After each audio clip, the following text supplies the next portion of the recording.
What a ting, right? I mean, for our 6th guest now on the London Something podcast, we throw a curveball in. Do you know what I mean? Yeah. Right, I'm sat here with my good friend. You guys may know him as Voltage. You know what I mean? I know him as Ruin. Nice Ruin, to meet you, mate. thanks Nice for to coming see in. you. Thank you very much for coming in and sitting That's with us here. You've come a long, long way to be here, so I really appreciate that. And I know you had a lot of things on, so but I know you've also got it's time for you to tell your story, otherwise you wouldn't be here. Do you get what I mean? Yeah. And for those of you who haven't been in tune with the podcast before, this is actually not just a podcast about people from our industry. It is, but more importantly, it's about people who have rised above their early beginnings to come to where they are. Yeah. You know, sometimes people sat in the chair, you know, like, I mean, some of the stories I've heard, I've been like, what? Yeah. Really? I've been I can what? imagine. And it's like really encouraging to hear how people have come from, you know, like these humble beginnings to like where they are now. Yeah. And so with that, we like to start right at the beginning, you know. So for you, Run, you know, where was you like as a 7-year-old? And where are you from? Tell me a bit about your. So I because guess- one last thing. Go on. Ruin is the only one of my guests so far, yeah, that I haven't known from the beginning. Yeah. He's a very first guest like that. We're going to do a lot more like that. So you're going to be telling me more about you than I know about you. Yeah. Which is going to be interesting for you. I look forward to it. All right. So I suppose I better go to the beginning. I was born in 1981 into a travelling showman's family in North Wales. Wow. Probably, I guess a few people who follow me do know, because every now and then I will, like my old man will send me pictures and stuff, and I will post them on the internet because I'm quite proud of my heritage and my background and culture. And so, you know, I'll just post things. I had quite a different start to life to most people. Not worse, just different, you know. Don't really go to school. You're introduced to work. What sort of age are we talking about here? I mean, I was probably helping my dad take money on the rides at like 6, 7. You're involved. So what does that involve? I mean, it's only now that I'm considering it, but because I've never considered it before. Yeah. But when you see the fairgrounds, if you just give us a bit of context about that. Okay, so like you're kind of, you know, you're made aware of the work that is needed to go in for the family, you know, straight away. Whether that be the littlest jobs that you can do when you're young, you know, from when you're able to paint something or sand something down in the winter, or change a light bulb, or, you know, help your dad couple the trailer up to the lorries and get the packing out to level the rides up and stuff, you know, like all these different things you're kind of introduced in. It doesn't feel, it's like natural because there's, you know, everyone else is doing it. It sounds fun. It is fun. Yeah, it sounds fun. It's great character building, you know. You learn a lot about hard work and knuckling down when the time is needed. Do you know what I mean? So, yeah, we kind of travelled round the Lancashire, Wales area while I was a baby. Then we moved down into Birmingham, travel around the Midlands for a bit. So let's get this straight. When we say, is it a fairground, right? Yep. Fairground. Yeah. So essentially, when we see my experiences of fairgrounds, are they would turn up, at Highbury Fields, or they turn up at Clissold Park or whatever, but they had obviously been somewhere before that. And been somewhere before that. Yeah. So essentially, you're travelling around the country. Yeah, or like but you never. It's kind of like people travelling like their sections in their areas. You know? So you have like London showman, Lancashire showman, Midland showman, and, you know, home county showman. Okay. So essentially, that was your home. Yeah. Right. So that was your home. And then you have like a winter base where everything gets stored. Yeah. And you live over the winter, and then fix all the rides, do all the repairs and repainting and rewiring and get all the lorries ready to go and everything maintenance-wise ready to go. And then, you know, Easter comes around and then you go again. That's fascinating. It's great. It's great. It's a great life. That is fascinating. I do miss it. Yeah, that is fascinating. And Send my son there for a season. Straighten him out. Like, no, I mean, I kind of wish I could ship my boys off. Yeah. Like, I mean, we're all out of the business now, but I kind of wish that I could ship my boys off with their grandfather for. Well, that's what I was going to say. Actually, like, how did that change from for you anyway? Yeah. From like this 7-year-old.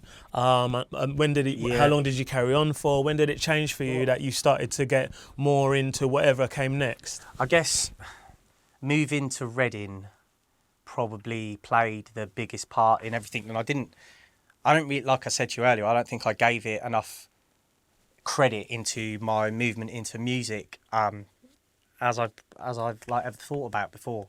We moved to Reading, at first we were living in a lay-by on the Bath Road. No way. Yeah, for like in a lorry. In a trailer. In a trailer, right? Like, in a living wagon. For how long was that? About a year and a half. And how old are you then? Road. 8. This is incredible. Like 8, 9. Yeah. And then like we would just like pull all our loads, all our rides and everything in this one long lay-by, like between Reading and Newbury. And then another travelling man, he said, why don't you come and pull on the site where we're on? And that was Burfield Caravan Site. We pulled onto there. We were there for a couple of years. And then... Is this still working as a fairground? Oh, yeah, still working as a fairground. And then we were there for a couple of years. And then we moved to a yard on our own in Ramsdale, which is like between Reading and Basingstoke. And then we moved on to another showman's yard, actually in Reading, next to the Thames, which was called Scowers Lane. And that was basically 2 fields down from Reading Festival. Okay. And when Reading Festival was on, when I was a kid, we could sit on top of the lorries and watch it. Right, okay. It's before they moved it further up the Thames. Yeah. And I think up until that point, I hadn't really had any exposure. Maybe because you're talking last like 1990, 1991, probably hadn't had any exposure to like this new kind of like rave music. Do you know what I mean? So this is 91 now at this point. Yeah. And you were how old? So you're like 10 by then. Yeah. And like at that age, I'm fully working with my dad now, I'm minding the rides by my own, building up, pulling down, Wow, that's, you did a lot at 10 years old. Learning to drive, Get in that fucking van and drive. Why do I always have travellers as though they're Irish? No, everyone does that. Everyone does that. That's like everyone's default travel accent. Yeah. That was a rubbish Irish accent. It was really bad shit, wasn't it? Yeah, it was rubbish. So I think that's like 1990, 91. And then, I mean, I've got to say, before my kind of like discovery of like rave music or whatever, my mum is like massively into Northern Soul. My dad's like massively into like reggae, soul and disco. He also used to do discos in the winter for years, and years, because he obviously with his like light wiring knowledge, very clever man. Like I've got to say, very, probably one of the cleverest men you'll ever meet, can do anything. Yeah. So he would, he could just build everything. He would build the light boxes, and so like I was kind of exposed to like all this really good music and like speakers and amps and right. Do you know what I mean? I get you. Because showmen are like proud of their sound system. Like right, I get you. Your ride ain't nothing if you ain't got a good system. Do you know what I mean? That's interesting. I mean, I would never even consider it. I would never have considered it. And I've never really thought about it until the past like few weeks when this was coming up. I was like, just want to make sure I've got everything right. And I was looking over old photos and stuff like that. And I was like, okay. And I was thinking, like, really, all this stuff, just stuff like the old twin deck units and stuff that I probably never thought nothing of it, that we were, I would just chuck 2 records on there and flick between them. Do you know what I mean? Like, it's just that I was just doing what I saw my dad do. Yeah, you know. And perhaps this is where you were saying at the start, where you didn't realise how much of an influence the Fairground had on you on your later Massively, career. because there's also this, there's always been this thing of playing like the freshest music or the music to like draw the kids in or whatever, so like the showman are up on their music. Do you know what I mean? They want to play like the music that is there to draw people in, and as the times change, people will change their music that they're playing, and I can vividly fully remember my dad used to have this ride called a double dive bomber, and they were like the precursor to like the big thrill ride. There were like 2 rockets on each end, and it went like 40 feet in the air, and as he got to the top it used to do like a quarter turn and almost spin you over. And I remember we were open at a fair once, and this kid kept like hounding my old man, and he was going like, play this tape. It was a Fantasia tape. No way. Yeah, and that was the first time that I heard like rave music. Right. Do you know what I mean? And how old were you then? 12. 12, right, okay. 11. Right, okay. I think it must have been about 92 or something like that. Yeah. And after hearing like, I guess what I at that time classed as like old people's music. Yeah, for so long. Do you know what I mean? And maybe the odd like dancey kind of stuff, whatever, like my dad would play on the machines and stuff. Then hearing this stuff, and I was like, yeah, I like this. You got it straight away. Yeah, straight away. And then I think I got my dad to like go out and get some like Fantasia tapes to play on the machines, because we'd I think maybe we had or maybe we hadn't. I think we'd like progressed from playing records in the pay boxes to playing tapes then, moving with the times. Pre-CD, I think. Wow, that is incredible. Yeah. I mean, to me it sounds like unwittingly your dad had was steering you into where you were getting more and more into more music, as opposed to just being Ruin the Fairground, son of a fairground owner. Yeah. And I guess like both my mum and dad really, like, they were just music mad, There was never a time where music wasn't playing, Like in the winter, like my mum like would have, you could go in the trailer and my mum would be playing like Benny King and the Drifters or the Shirelles or the Crystals or something, Right. And then you go in the shed where my dad's painting and he's playing like Freddie McGregor, or, so it's like that's amazing. I mean, we'll touch on that, because I have a view which about with regards to people's musical influences when they're young. Yeah.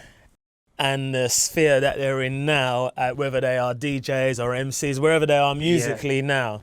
But if we're at 1992 and you hear that tape and you're like, you know what, I get this straight away. Yeah. What happened then that kind of like drew you closer towards the Ruin that we kind of like know now? Do you know what?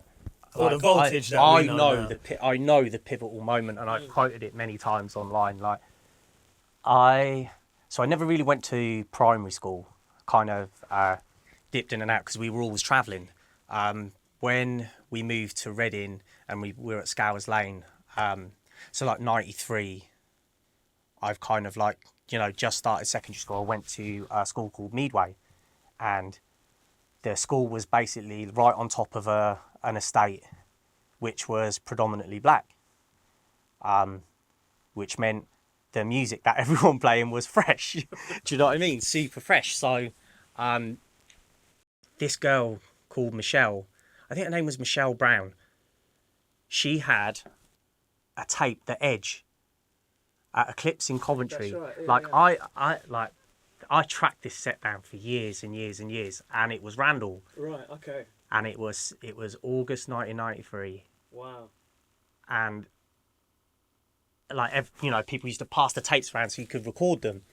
And that tape, I lost count how many times. Once I got that tape home, that was the first time I heard, I didn't know what these tunes were, but I know what they are now. Yeah. But that was the first time I heard Atlantis, Dark Stranger, like all them, like 93 it is quite dark as well. If I reference, I'll listen to the set like randomly when I'm driving to gigs, I just put it on because it has a lot of nostalgia for me. So like, And now I know the track list inside out. Do you know what I mean? Like, shout out to Randall. Yeah, shout out. 10% Rand. Yeah. No, Rand, 10% Randall, at least. Yeah. And I told him, and I've been very vocal about it. Without that set, I don't know what it was, like the kind of rave stuff that I'd heard before, compared to the, like, I guess, is like this crossover between like what was coming out of jungle techno into like actually jungle. That, I think I just caught it at the right time, where I was like, Jesus Christ, this is amazing, you know. 93 was a good year. Yeah, 93 was a good year. It was like a settling down year. Do you get what I mean? Yeah. After like 91, 92, and 93 was like this moment. I think that. So you were right. I think you caught it at a really, really good time to be getting into this music. I think so. And then what happened from there? So you've got this tape. You're listening to it over and over again. You're wondering who this God Randall is. Yeah. I needed to know more, and right. Me being me, if I was into something, I had to go like full speed ahead, even as a kid. Like, but my old man used to say to me, if you're going to do something, like, do it properly or don't bother.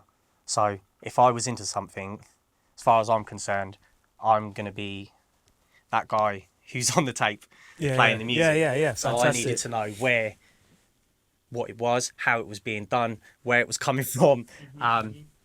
And that's where I found Record Basement. Okay. Shout out to Phil and the rest of the gang down at Record Basement. And again, I just think that had probably taken, that whole process probably taken like a year. But say like we'd been out for the summer, come back, and then like, you know, I'm back in school for the winter. I think I used to go to this shop. I think how I stumbled on Record Basement, used to go to this shop to like that used to sell like bongs and pipes and record bags, right? I started buying records like end of 93 from like Virgin Megastore or HMV or something. Didn't know about Record Basement then. But I wanted a record bag. Mm-hmm. And my old man goes to me, he says, oh, well, I know where they sell them. They sell them in this shop in a Smelly Alley, right? Yeah. So obviously he goes to Smelly Alley, and in there they had all flyers, you know, and then on the back it could tell you where. I think it was a under 18s rave called Evolution. Okay, yeah, the Sanctuary. Yeah, that's right, yeah. Right, and you look on the back. Where can you get the tickets? Record Basement. Oh, that's it. That's in Reading. You're right, yeah. Yeah. So my dad finds out where it is. We goes down there. I'm adamant that I want to go to a rave. Like I can go on, like you know, I'm 13. You know, I'm just old enough to go in. Like there's an age, you know, minimum age, but like it's under 18, so I can go. And didn't even realise that the Sanctuary was like this thing. You know what I mean? That's a whole different story. And just walking into Record Basement for the first time, that was it. That was like walking into like the treasure room. Do you know what I mean? That was like walking into the bank vault. I walked in there. Yeah. You know, you go from like HMV, and Virgin, which was clearly like super commercial and everything, to like this place had this feel. I was like, this. I just knew instantly, like this is the place where everyone gets it. You know. Yeah. And it was just there's people smoking and everyone looked a bit moody and there's people shouting behind the counter and. You know, there's something going on next door, like this different music, what I don't know. Like, and you're like, this is a bit of me. Yeah, and I was like, I fucking love this place. Like, I'm going to come down here and have a fag. Right? Do you know what I mean? Yeah.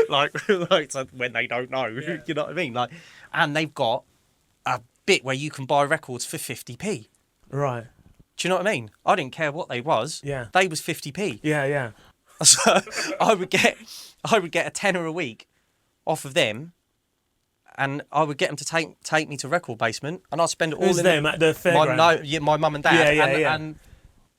And then go and spend it in the bargain basement. I think everybody's been through that. It's like taking their hard-earned pocket money. Yeah. Do you know what I mean? And where's all that pocket money I gave you? What pocket money? Yeah, in these beautiful things. Yeah. And they decided that they were going to let me go to one of these evolutions, but they were going to take me. There was no way I was going on my own. Yeah. They took me to 2 or 3 and drove me and sat in the car park in the No van way. all night and waited for me. You owe them. No, I do owe them. I do. They were like, to be fair, if they knew I was like gonna run with something, they back me the whole way. And funnily enough, like, and we joke about it quite a lot. Donovan, he was working in the shop then. He sold me my first ticket. Oh, really? Yeah. Does he know that? Yeah, he knows because we like, I guess how much of a regular and involved I became in the shop in the next 3 years. Like that would always be a thing. It's like, I remember when you first come in here, when you was like, oh right, so then he could was just see over the counter, and I sold you your first rave ticket. So like that always kind of stuck with us. Then I wanted a set of decks for Christmas, like 1994. Special moment, that is. Special moment. Prior to that, I'd been in Record Basement and I saw they had separate decks, right? So I said, that's what I want. Obviously, like at the time, I suppose decks weren't cheap and there was no way I was getting a set of Technics, because 1210s were pricey at that time.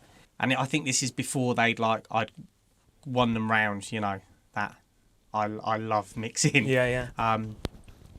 So I took one of my old man's twin deck units that was in the shed, and then we went to Maplin's, brought some flight cases, and then we made some plinths, and I took the two decks out of the twin decks and I put them in separate cases with their own power supplies. Wow.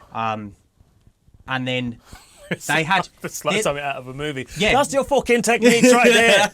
them old decks, they actually had pitch control on them, right? Right. But to get to it, you had to put a screwdriver in it. Do you know, like on the old like McGregor and Citronic twin deck units, you could actually adjust the pitch of them decks. I didn't know that. They had like a little hole with a screw in.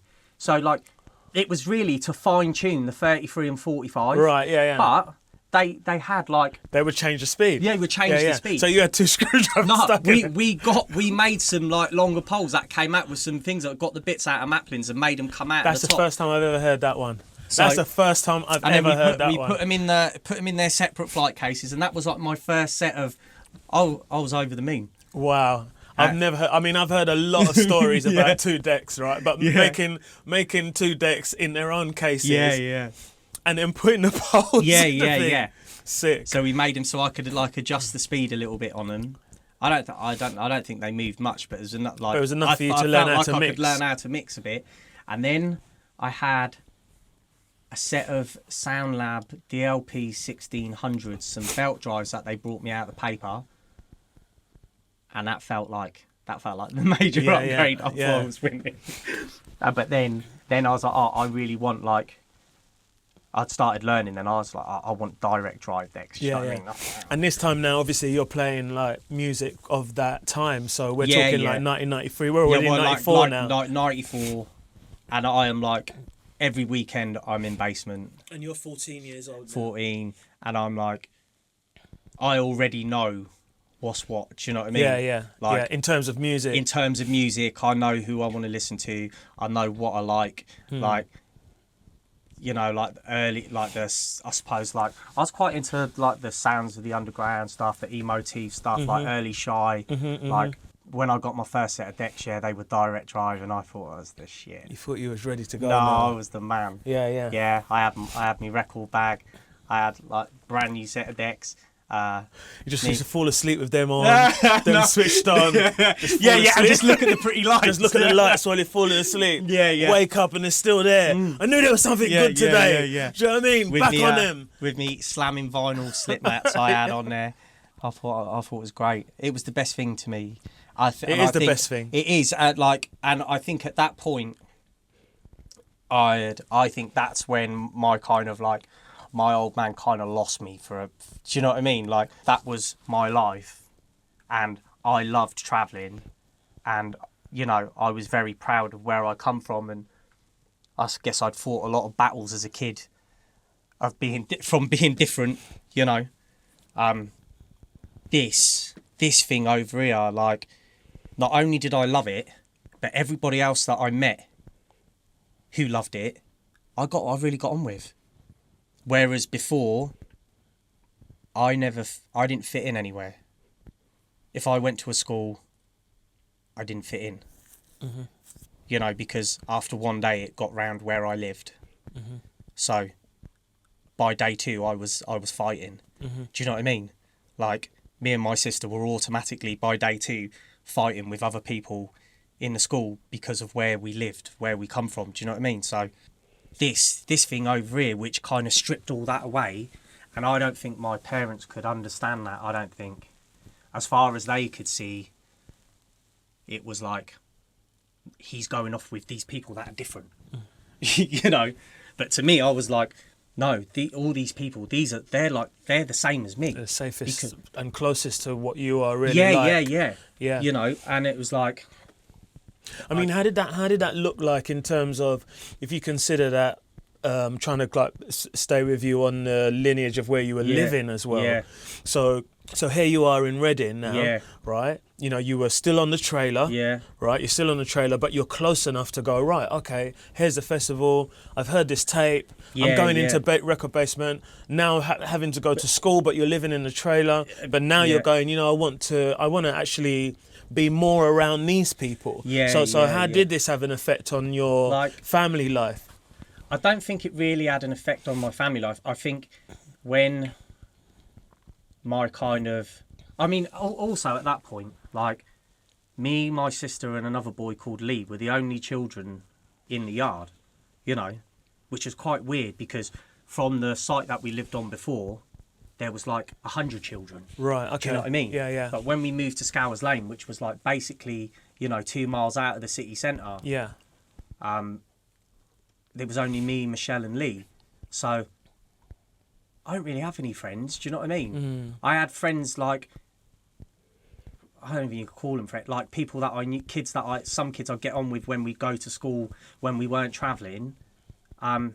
So for me, I don't know, I guess for my parents, they were kind of more like, oh, well, who are all these people that you now want to spend all your time with? I mean, I not say relate, but I could certainly understand that their concern. Do you get what I mean? Yeah, I could certainly understand their concern. Here's my son who has been amongst us in this way, and now he's like, who are all these people all of a sudden? Yeah. You know, and I guess with Travellers being so shut off, you know, it is such a closed community, and then, you know, like going from like that to then all of a sudden, like now, all my friends are all black, which again is also, you know, people that people don't fully understand, you know, or don't want to understand. And they think, I mean, no doubt they probably, I mean, without assuming there's like a number of things that go with that. Do you know what I mean? Like it's almost like a preconceived conception that you're going to get yourself into trouble.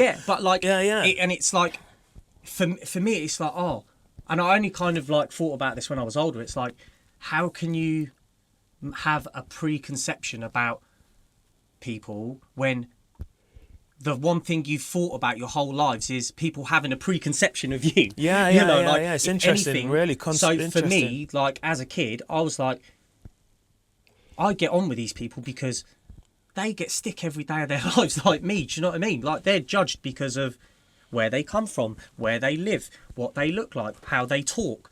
Do you know what I mean? Like, so for me, it was like it wasn't just the music. It was like an instant connection with the people that was 90%, 95% the influence of the music, you know. And, you know, at that time, all the DJs were black, all the MCs were black, you know, like, as far as I was concerned, like, that's what it was. Yeah. And I felt like we had the same kind of struggles almost, you know, so like we're speaking the similar languages. Yeah, and it wasn't just for me, it wasn't just the music. It was like, oh, I've got people I can relate to, which I never had before. You know, it's a little bit of a side note, but it just come to me, like I made that joke just now when I was with the Irish accent and the Travellers and whatever. Travellers always seem to have this sort of like, I wouldn't call it industry-wide sort of like view, people have this view of them, but they always kind of like portray travellers on TV with this sort of, you know, they're always up to something. Yeah, they're always up to no good, yeah. and then they up to no good, and then they leave. Yeah. You get what I mean? With the dog squeaking. Yeah. You get what I mean? With the ball in its mouth or something. Whereas travelling showman, they do this. Couldn't be further to the opposite end of the scale. Right. They come with flashing lights and nice smelling food. Yeah. And you know, and give everyone a good time. Yeah. Sure. And then they leave. Yeah. You know, that's true. Yeah. So like, that's the struggle, isn't it? Yeah. Do you know what I mean? I'd imagine so because even when shout out to Mickey Finn, you know what I mean? Mickey kind of like, I know he's your agent as well. Do you know what I mean? When they, or his company is the agent. When we spoke and he explained that to me, my first thought when I heard he said, travelling showman, but I didn't hear the showman. No. I just heard a traveller. Yeah. Do you know what I mean? Yeah. And interestingly, that you're saying about your connection to the black community was that I felt to myself, I like him even better now. Yeah. Right? No, like, I guess we're all connected in our struggles, right? Absolutely, doesn't matter where you come from. Yeah. If you can relate to somebody's struggle, then I guess you automatically connect. Yeah, you true. We're at Basement Records and you're going there, spending all your pocket money, all £10 of it, right? Yeah, and then which like when I progressed to like, you know, out of the bargain bucket, that equated to like two records. Yeah. Do you know what I mean? So it was like a long week. Yeah, I can imagine. That's true, actually. Yeah, it's true because there's £5 each, just 2 records. Yeah. You know, mixing them back to back. Maybe I can mix them in this way, maybe that way, maybe I can start. Literally. Right? But you somehow end up working there. I technically didn't work there. I kind of like badgered my way into Saturday help. I mean, so there was a point where I was kind of going to, or supposedly going to school a bit more regular. But that also coincided with me finding my love for jungle. Right. So I would go to the school in the morning in one door and out the other, and I would just get on the bus and go to town, and go to Basement and at that time, like, Toby from Serial Killers was like, he was like the man, you know, for me. But I don't know. I don't think he was very old then, like maybe 19, 18. I don't know. Young. Donovan, Lee was working there. I remember Donovan. So, and I guess, again, it's things like that I didn't give enough credit for, because Basement was quite a pivotal shop, I guess, you know, had vinyl distribution at the back. Yeah, a lot of people travelled from London to go there. Yeah. Including myself. Well, I mean, I can remember, like, meeting my first, like, you know, drum and bass jungle pop star in there, like I was in the toilet, behind the counter, mate, the back toilet. You know, I'd got it, I'd worked my way in that much. I looked around, I was like 14, coming 15, and like Ray Keith stood there. And in the toilet? Yeah, and I was like, oh my God, you're Ray Keith. And he just looked at it, you know, and in them days, like, Ray had like a proper swagger to him, and he was just like, yeah, that's right. And then he just turned out and walked out, like, you know, floated out the door in all his like, yeah, I'm right. Yeah, that's right. And no, that voice like stuck with me for ages, and when I kind of, you know, had found my place in drum and bass like years down the line, and now I'm like really good friends with Ray. Like, sometimes he'll speak to me and I can just hear that moment in the toilet. Yeah, that's right. Yeah, that's right. Whispering. Go on, Ray. Yeah. I just loved that shop. Like, that shop was like my life. I loved it. And I would just go in there and do whatever I could to get records. That was my hustle. Do you know what I mean? So then here you are, 14 years old. You're at Record Basement. That's sort of like you're finding your way. Yeah, you're finding your way. I'd say as a DJ, as a bedroom DJ. Yeah. As a bedroom DJ. Yeah, definitely. But I want to kind of like stay for a moment anyway, kind of like what's happening within your sort of like personal life at the same time, you know. So this is happening simultaneously now. You know, like you're supposed to be at school, that's not happening. Your dad and your mum are wondering, where's my son, or where's my son, or whatever accent. They're like, where's my son?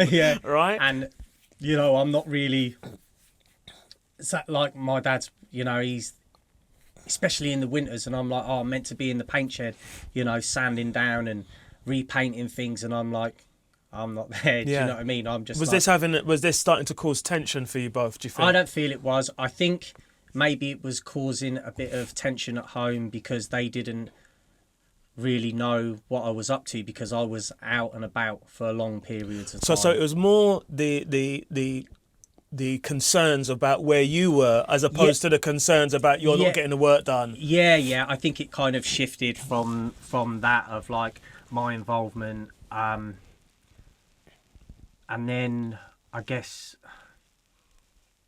family life kind of at the same time kind of started to deteriorate a bit as well. And I think like when I was like 16, my mum and dad split up. And that kind of threw like a massive spanner in the works in my life. Do you know what I mean? Maybe for the better. I do believe things happen for a reason. But at the time, that was like the worst thing that could happen, you know. Sorry to hear that, mate. I kind of went from this really good point in my life where, you know, I kind of, as far as I was concerned, I was just, you know, having fun. And then, actually, let me backpedal a bit from that because I need to bring some people in that are quite pivotal to like the music thing, I guess, because like later down the line they kind of reappear. Mm-hmm. Like 95, I had met a lad called Adrian in Reading in Basement, and he was maybe a year or 2 years older than me, but we got on really well. And he's a fucking good DJ, you know. But we both had a similar style and like a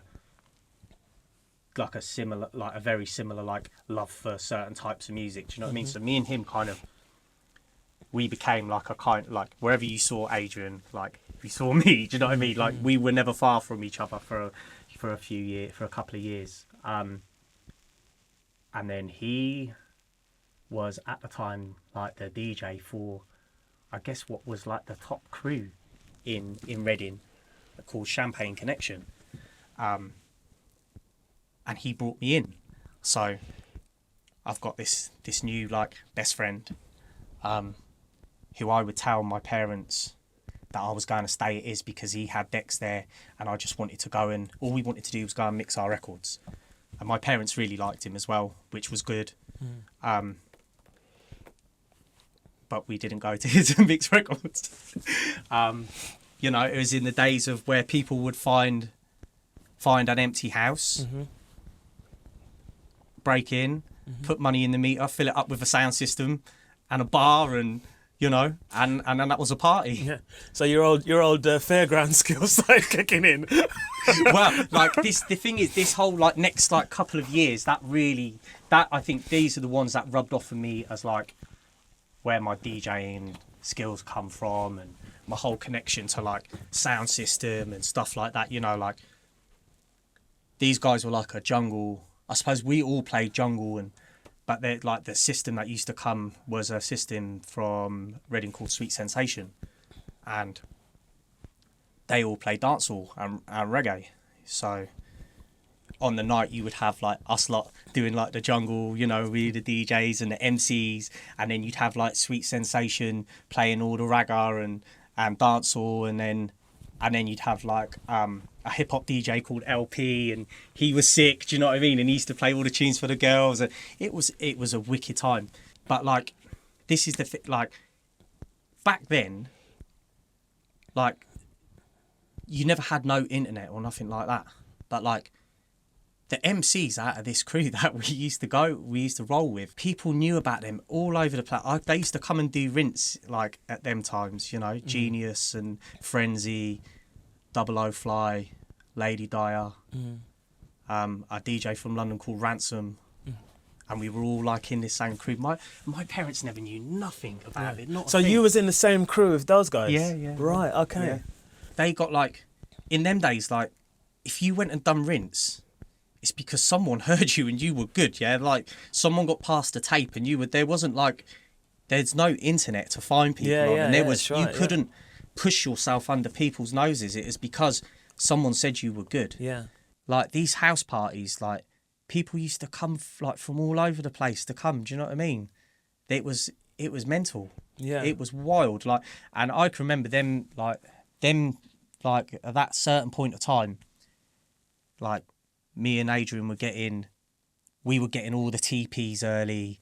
You know what I mean? Like, we were fully in at base. You were starting to kind of like make, because that shows the hierarchy. Yeah. So like we fully had the in at basement, and like Adrian's auntie was with SS, so like Leroy would send like care packages. You know what I mean? Like, it was mental, and I can't believe how quite far in I was with it at that age.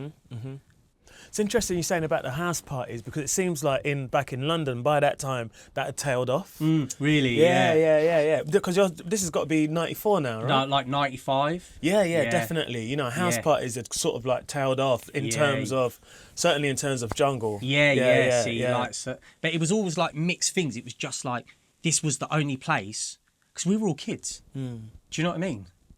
None of us were 18. Yeah. You know, like, so we were all kids, and like Sweet Sensation, they were coming with their dad's sound system. Yeah. Do you know what I mean? Like, Isasha, his dad, like, intro, that was his sound system. It weren't theirs. Do you know what I mean? But they were coming with their dad's, like, and the system was wicked. It was so heavy, like, and that innate, like, opened me up to a lot of music. Yeah. You know, because I would go and play for an hour, but I'd be at that party all night. Yeah. You know, so then you listen to everything. Yeah. And I was into it. Yeah. Do you know what I mean? I was into it. So you were like fully submerged in it. Yeah. So like, you know, like, my love for like dancehall from like early 90s is just like massive. I think if I wasn't a drum and bass DJ, I'd probably be a dancehall DJ.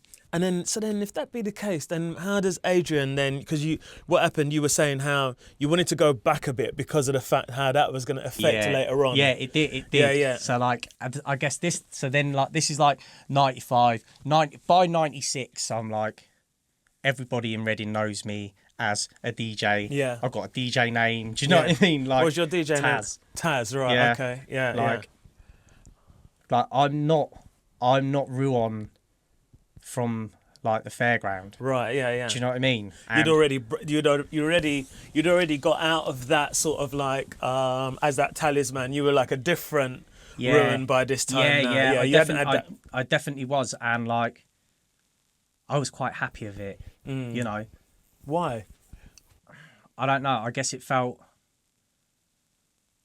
It's weird. Like, you go from this kid who everyone's always got a problem with for like no apparent reason. Do you know what I mean? Like, and then most times you would get over it, you know, but it'd be like a lengthy thing. You'd like in the schools, you'd like, you know, my dad come in and done like a presentation once on Showman, and it just made things a million times worse. Do you know what I mean? Like, just these little things, and then to go from like that to, if I walked through the town centre at 15 years old, like, it's just random kids come up to me and like, yes, Taz. Do you know what I mean? And my mum would be like, who's that? Do you know what I mean? And it's like, that's nice though. Yeah, no, and I loved it. Really nice. Yeah, I'm not gonna lie, I loved it. I absolutely loved really it. Nice. And do you know, like, it's almost like I had protection as well. Do you know what I mean? Like, because of the people that, not that I felt I ever needed protection, but like, I was in this circle of people that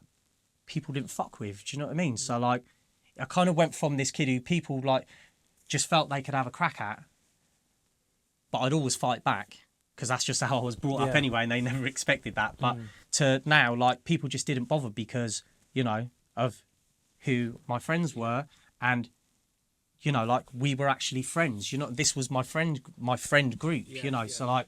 I mean, you spoke about when we were saying about the you referenced your mum and dad broke up. Yeah. And before you went down that route, you kind of went back a little bit. Do you get what I mean? Yeah. And I almost kind of got a sense that there was something within going back that had a reference to that period of time, which was a hard time for you. I guess like I needed to get them last couple of years in, because prior to my mum and dad splitting up, like I'm not so sure if I probably would have gone heavily down the music route in the late 90s, because all my friends were in music, you know, everybody knew me in Basement. There was just the right people around at the right time, you know, like... In terms of, to kind of like, without them knowing, help you through that time, you mean? Yeah, and I probably would have found my way in this industry around them times. Like, right, yeah. You know, like Donovan was doing street beats, you know, like, and the stuff was getting engineered in Reading at Blues. Like, there was just all these people around. When I look back now, that I probably would have entered the scene, you know, making music or DJ. I just would have. I know I would have, because I was on that path, and then my mum and dad like split up, and it kind of just turned everything on its head, like everything. You know, with regards to, you know, we weren't travelling anymore. Like my dad wasn't in a very good place.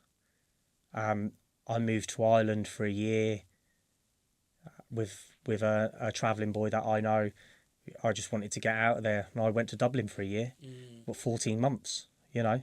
And that was because of the sort of like the trauma of your family breakup, or was it something else? Yeah, I just think, like my background and my culture, people don't really break up. Okay. Do you know what I mean? Like, all around me, even at that time, like it was quite common for other kids, for their parents to, like, one of them to live with their mum, or one of them to live with their dad, or whatever. But for us, you know, that didn't happen. Do you know what I mean? Like, yeah, and I imagine as well, at that age as well, it's even more traumatic, because now you're almost an adult. You've kind of like lived with them for such a long period of time, and then for that to happen in that way, you know, it must have been quite hard. So then if that happened, and you must have kind of like, this must have disjointed your sort of like music aspirations. Yeah, everything. That just went like, it just basically disappeared. Everything to do with the music just sort of like evaporated. Yeah, well, like I moved over to Dublin, and then I kind of got bored over there because everything was just a bit wild. Do you know what I mean? I was never one for really getting into trouble or getting up to mischief. Do you know what I mean? Like, not in a bad way anyway. Yeah. And it was getting more and more like that, and I was like, oh, I'm going to go home. And my dad had moved to Gloucester. Right, okay. you know?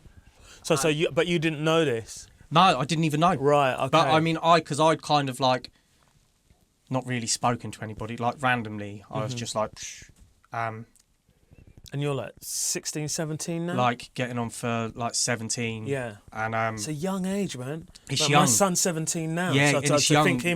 To think him going and saying, I'm going to go and move to another country, and not knowing where I am, like, it's just like mental. I mean, I knew where he was, but the thing is, he wasn't in a good place, and then he'd met this woman, moved her in, and that kind of like, me and my sister were not happy with that, so we were kind of like, right, we're out of here. Do you know what I mean?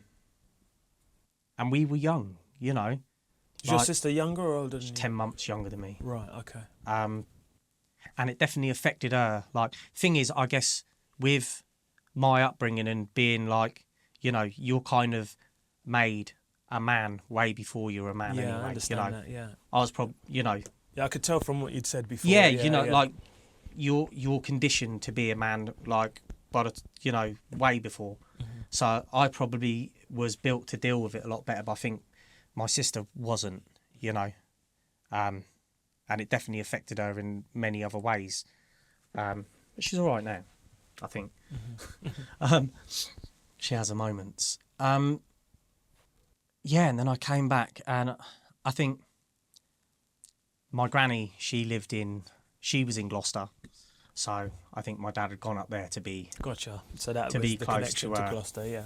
I wasn't really getting on with my dad because of the situation and how that had gone down. So I went to live with my mum for a bit in Basingstoke, and then had kind of started to build relationships back with my old man.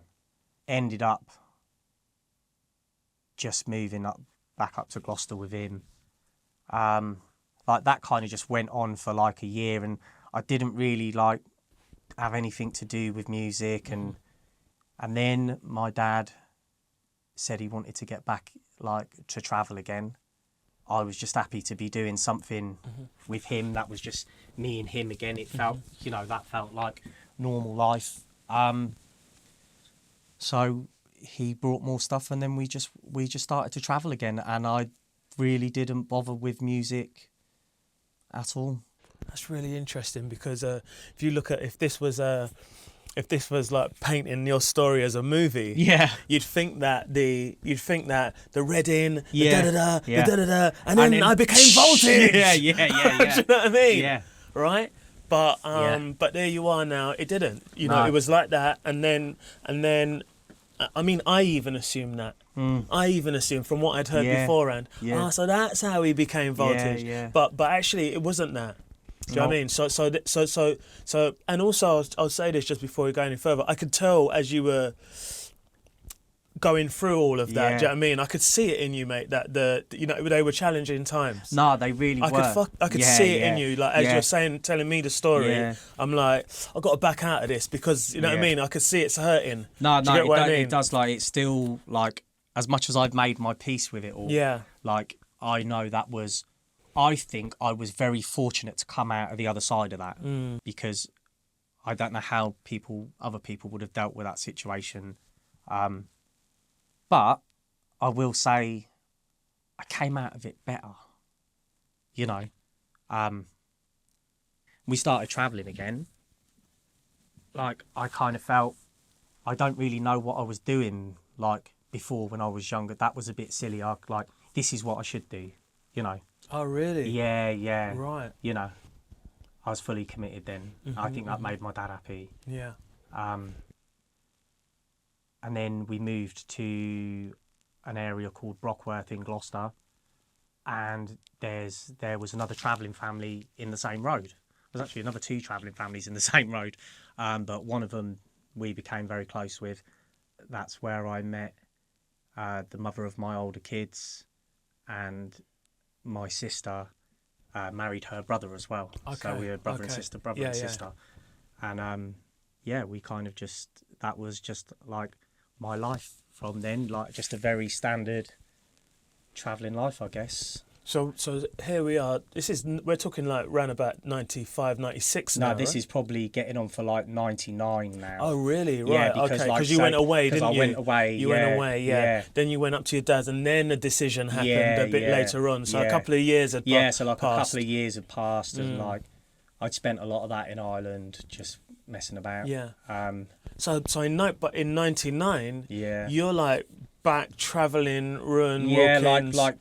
Probably like by 2000, like just going out to do small fairs at the weekends and stuff. Do you know what I mean? Just like, and then it kind of, as it does, that life kind of just consumes you. And then, you know, before we knew it, we were back in with, you know, we'd brought big rides again, and I was travelling a lifting paratrooper, you know, like what you lot call them, the umbrellas, I guess. Oh, right, yeah. I had one of them, and I was travelling that, and, you know, that was my life. And we would, you know, we had a set run, and that just kind of went from 0 to 100 again within like 5 years. Just went from me and my dad kind of just it being very enjoyable to be doing this father-son thing again, and to just like quickly being consumed by the business side of it. Like, well, if we buy more stuff, we can go to bigger fairs, and we can get our own run of places, and then we don't need to rely on other people. And then it kind of just balloons, you know, and then you're back in the same place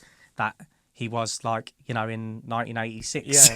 You know, and it's like, it can be quite stressful. And I guess things had moved on a lot by then as well.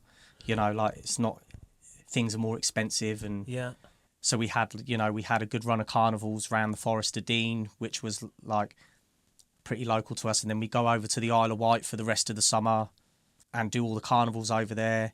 And we come back in, do a couple of bonfires, and then we'd be in for the winter.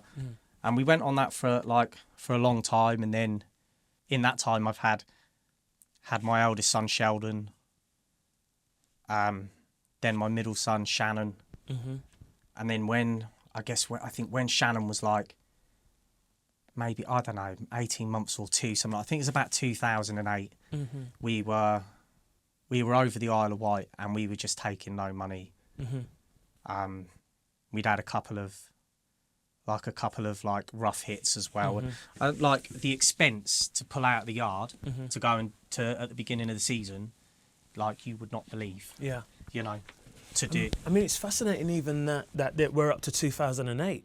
Yeah, because we're at 2008 and Voltage still doesn't exist. No, yet. like like the whole music thing. I hadn't even listened to drum and bass. My partying, going out in the 2000 years, I used to go to garage raves. Right. Okay. If I went out raving, I went. Do you know what I mean? Yeah. Yeah. Like, it's really, really interesting. Like I'd never listened to drum and bass in my early 20s. Like, I don't know if it's because like I just felt like kind of felt very disconnected from all of that, and maybe it was attached to some like weird kind of like bad vibes or whatever. Memory or something like that. I don't know. Or I mean, I think a lot of it, I tried to listen to it a few times. I think a lot of it I didn't really enjoy it. Okay.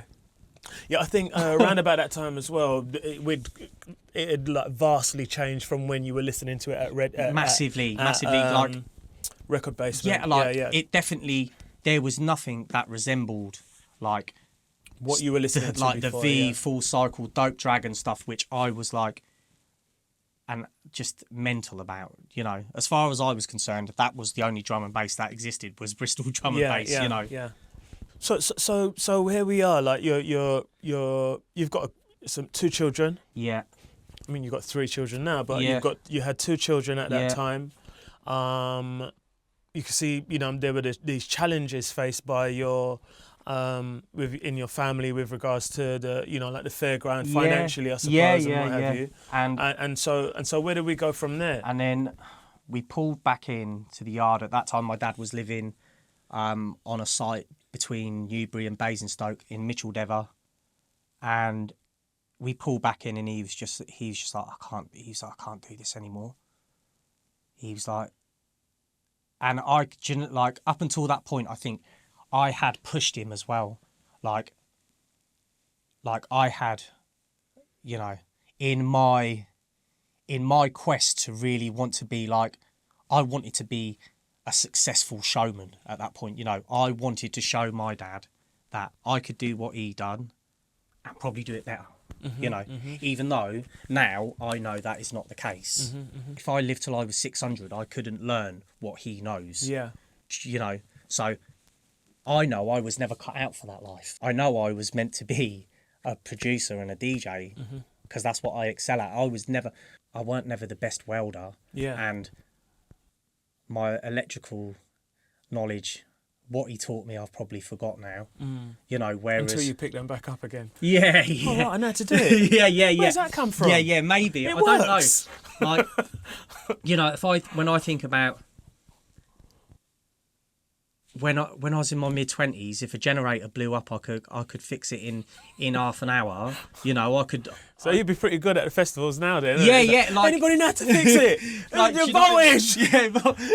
Like, where's voltage? I guess I just instinctively knew, and like, but now I wouldn't have a clue. I don't think, and I think that is just like, it shows you, like, you do, like, just because you're in an environment or a situation, it doesn't mean it's for you. No, absolutely, absolutely. I mean, everybody, I'm sure, has got a story to tell. I mean, where they are in their career now, that they can look back and go, I nearly became that. Yeah. But because I wouldn't have thought that there was anything else I could do, because this just looked like it was just a bit of fun. It was really funny. Like, he sent me a picture today on the way down here, actually, and he said, He said, do you recognise this? He said, this waltzer is is in a field rotting away. Right. And I said, God, I know that from somewhere. And I was just rattling off like showman's names. I said, it used to belong to so-and-so, so-and-so. He said, don't you remember? He said, you and your brother-in-law tried to buy that in 2006. And I was like, and I was just sat there thinking to myself, I was like, I can't even believe, like, doing what I do now. Yeah. That you were trying to buy that then. That I, you know. But did you remember after he told you? Yeah. And then I was thinking, God, like, I would have put myself into the ground. I'd have put myself into an early grave. Like, I already had the paratrooper, which I couldn't get no lads to help me build up, and me and one lad would take me 6.5 hours. Yeah. And then I wanted to buy, me and my brother-in-law wanted to buy a waltzer, you know, which is another 8 or 9 hour build up. You know, like, we would just put ourselves in the ground, and I think that was testament to like how I just wanted to prove to my dad that I could do it. Yeah. You know. And support him as well. Yeah. And just be like, you've worked your whole life doing this, you know, like, you've been doing this since you was 15 years old. Mm-hmm. You know, you don't need to do that anymore. I can do it for you. You know, like, this is what you brought me up to do. But everything happens for a reason that we don't know. And then I felt pretty hard done by, I guess, when, you know, everything got sold. And then that was kind of the like, right, now I'm not travelling. I'm in a house in Brockworth, like, just looking at the same thing every day. Just now I'm looking at a job. Do you know what I mean? Like, I've got to earn money. So like now I'm going to work on building sites and stuff like that, which I'd always done like in between and stuff, you know, to earn money and stuff like. But I was just like, I can't believe that I'm like going from this thing that I really love and I thought was going to be the rest of my life to now just being normal, like everybody else. And I suppose it was a quick transition as well. It was so quick. It was so quick. It was like, you know, like, 1 minute you're doing that, and then 1 minute on the way back he's like, I can't do it anymore. Yeah. And he put everything. There's a paper for Showman called the World's Fair, and has been the newspaper that serves Showman for 120 years. Comes out every Friday, and he put the stuff in the for sale section that week, and within 2 weeks everything was gone. Just like that. After, I don't know how old he was then, but starting at 15, he must have racked up quite a bit of kit. Yeah. I mean, had a yard full, you know. I kind of felt that should have all been for me to take over, you know, because that's kind of the natural succession of how that works. And well, look at this. You've had a touch. Yeah. No.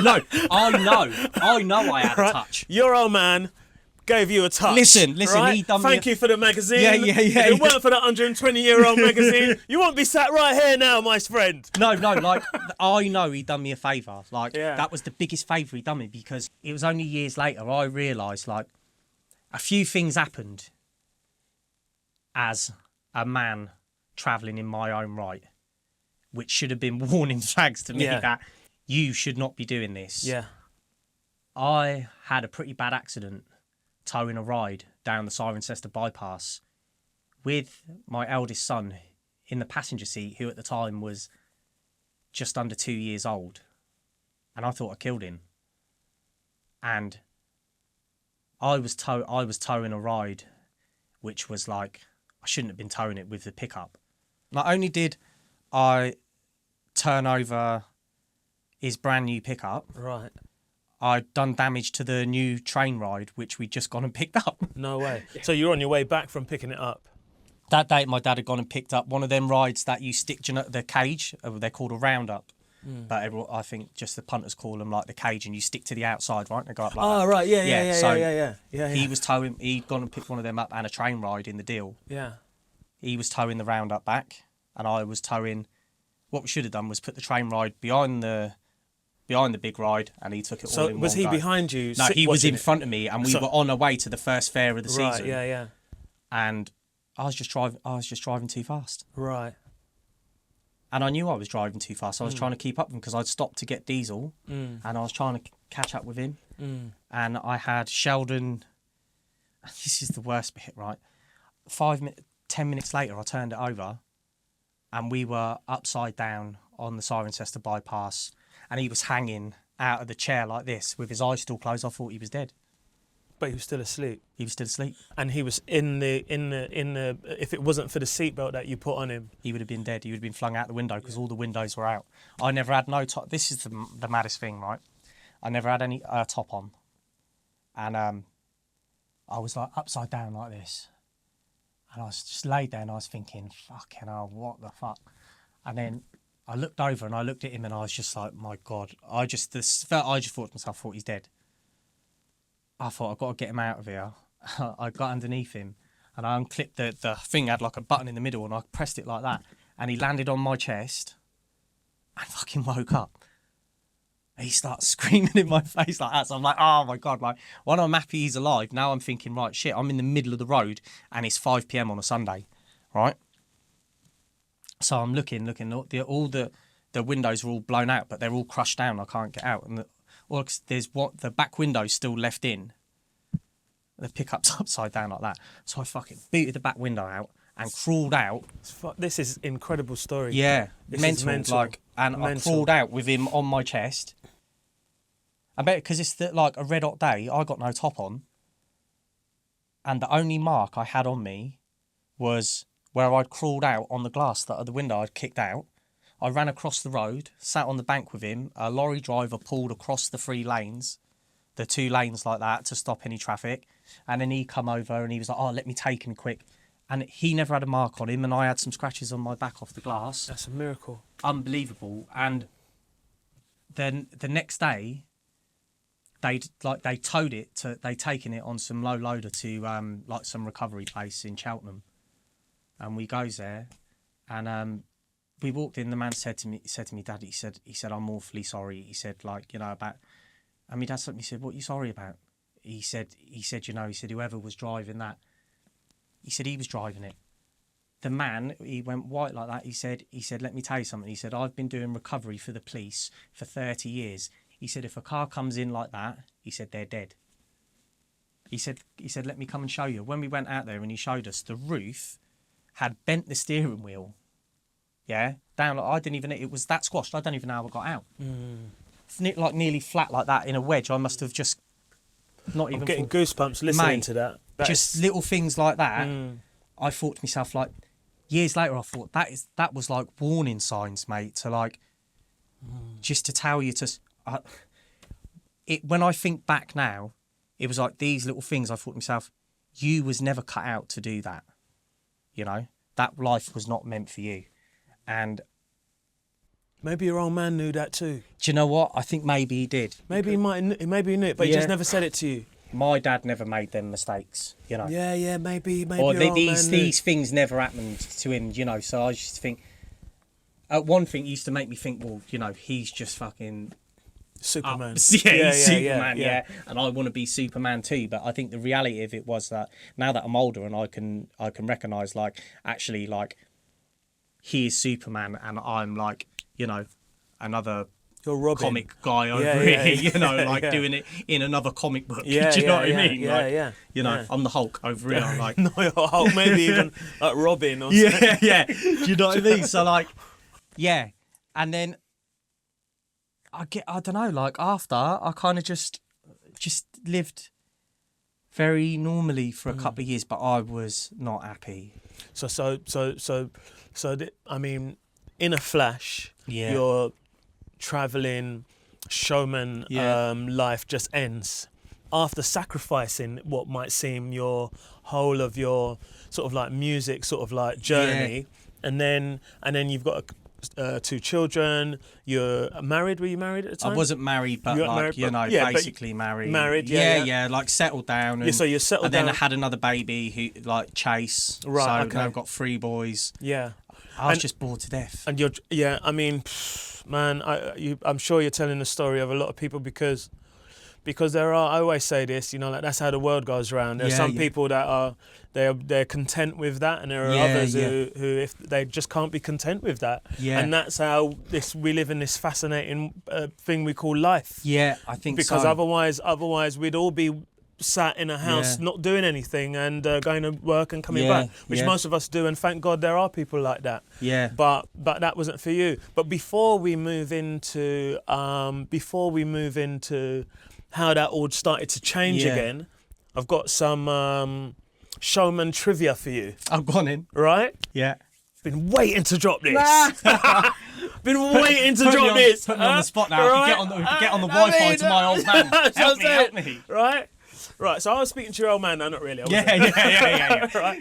No, in the drum and bass scene, I think you're going to know this answer. Yeah. In the drum and bass scene, who else has been a traveller? Well, I mean, you can't be a traveller. You're either a traveller or you're not a traveller. But there's a couple of travelling people in the scene. Like Sam and Billy Smith, Upgrading Limited. Okay, right. Okay. I didn't know that. Yeah. English Romany. Yeah. Anybody else? I mean, Mickey is. Yeah, we know about Mickey. His dad's an Ern. Yeah. Big travelling family, Erns. Yeah. Basher. Who's Basher? He's an MC from Bristol. Okay. I don't think I know of any others. I'm trying to think. I probably do. But yeah, you do. You 100% do, yeah. I'm trying to think. No, I know. Go on. I mean, the thing is, and a lot of people probably don't know, but one of the biggest promoters in drum and bass was a travelling showman. Go on. David Pratley, who was out at Scouter. Oh, really? I didn't know that Did you not know that? I didn't know that either. No. Yeah. Well, actually, I was thinking about Paul Jubei. Oh, okay. Yeah. Jubei was a traveller as well. Apparently his dad was, I think he did Butlins or something like that. Really? Yeah. So, he's related to the Butlins, is he? Yeah, I don't think he's related to them, but he I was with Goldie the other day, and I mentioned you. Yeah. And then he was like, "Yeah, Jubei told me that." And we called him. Yeah. And he was like, "Yeah." Oh, I'll have to grill him. Yeah, you have to grill him. Maybe he worked for Showman. Maybe he worked for them. Yeah. It might be in that. Yeah. So here we are. Your dad sold up. Yeah. And you moved into a home now. Do you know what I mean? Yeah. Is this one of the first times like you've lived in a proper house? No, but because we'd lived in a house near the end, just before my mum and dad split up, and then I guess between I'd lived in I'd been over Dublin for a bit, and then come back, and my dad had moved into a house for a bit in Gloucester, and then when he moved to Basingstoke, and then he's back in a trailer, and so we'd had this house for a couple of years prior to settling down. We were going between travelling with my dad in the summers, and then back to the house in the winter, but then going from that to continuously in the house with nothing to do. It's just uninspiring. Do you know what I mean? I just felt like there was nothing now, and I was 28, 27 or something. Do you know what I mean? And I felt older then than I do now. Do you know what I mean? Because there was nothing in front of me. It was just okay, I've got a family, got this home. I'm just going to go and do whatever. Me and my brother-in-law, because him and my sister sold their kiosks and stuff that they were travelling with us, and so me and him were going out and doing bits of work together.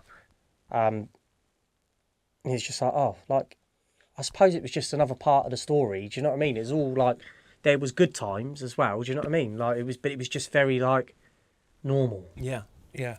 So, and this is why I had to go back to reference some things at the end of the 90s. Mm-hmm. End of 2008, I get to Facebook, right? As everyone was doing, right? And then after a while, I'm just I wonder who I can, because that was the thing, wasn't it? Mm-hmm. See who's on Facebook, right? Yeah. So I look about. So I wonder if Adrian's on Facebook.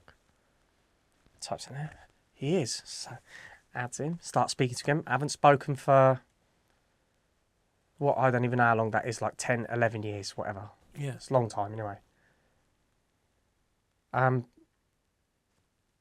Gets talking. Turns out he's ended up very heavily involved in music and was like the engineer for all the Narrow stuff, Save Souls, Garage, Right, okay. big tunes, Yeah, right? yeah. Very heavily involved.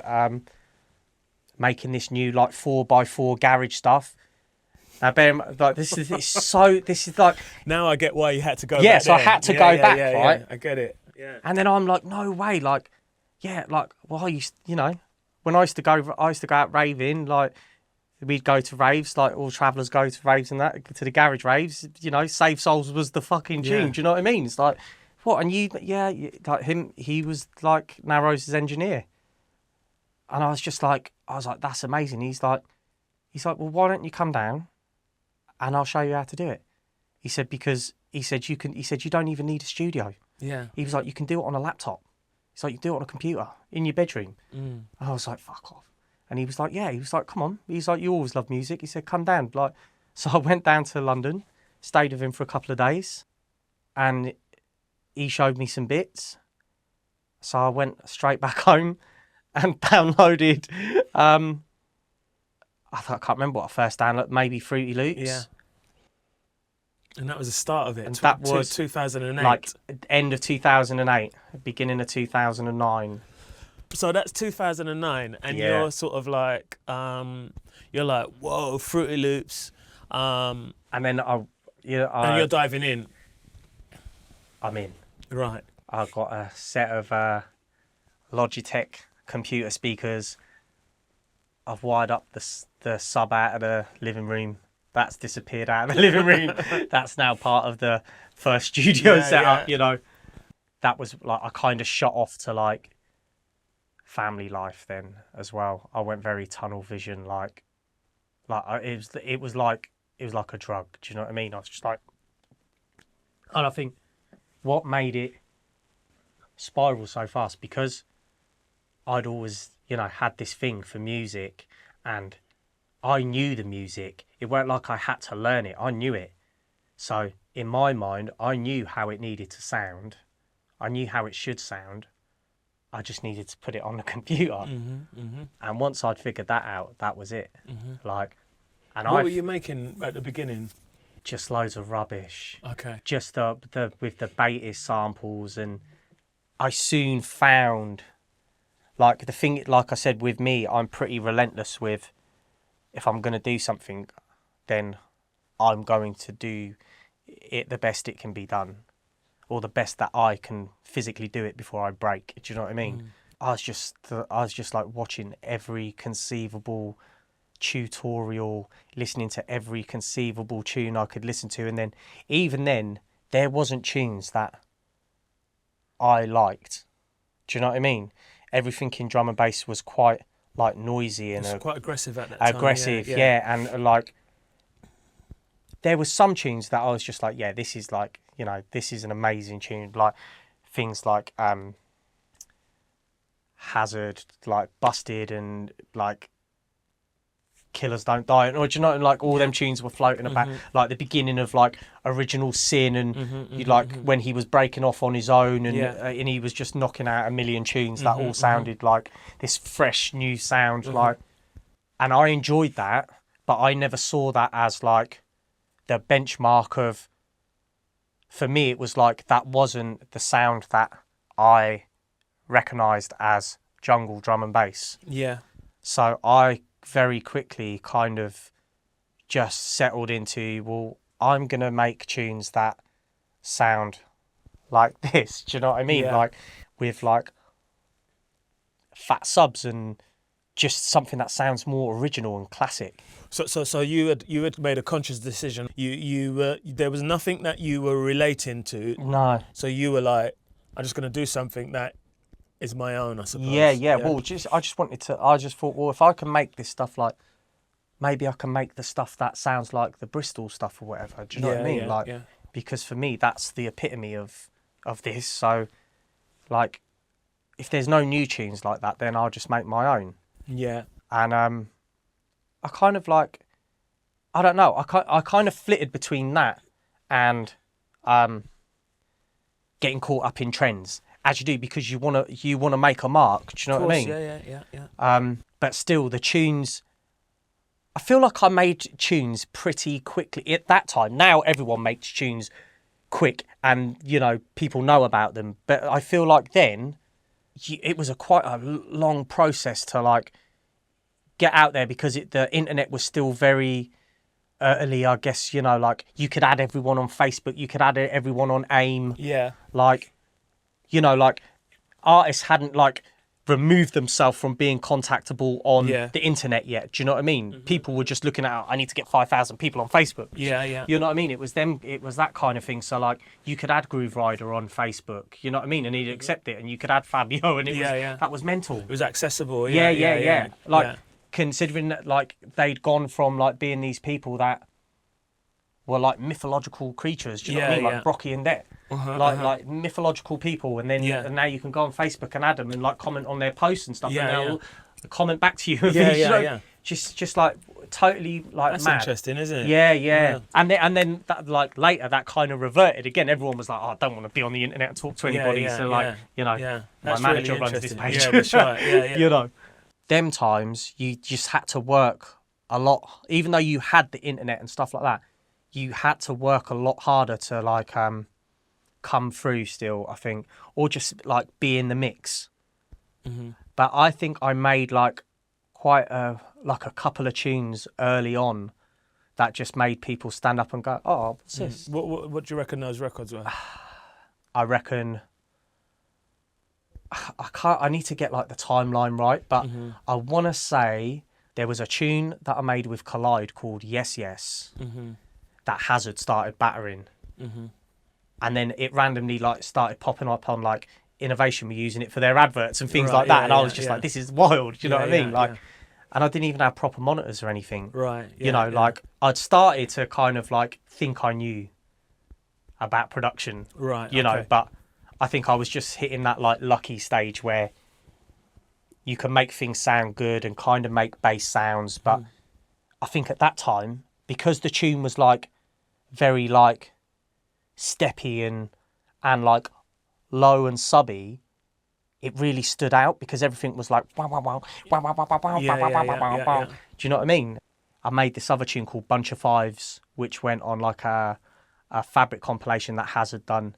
I have to give like Hazard really did like, I mean, he was that DJ at that time like as well. I think like I guess I spent like 2010 and 11 just being in the mix with like all them other, when you're in the mix with the up and coming that haven't quite broken through the surface, but you're all in like, you all know who each other are.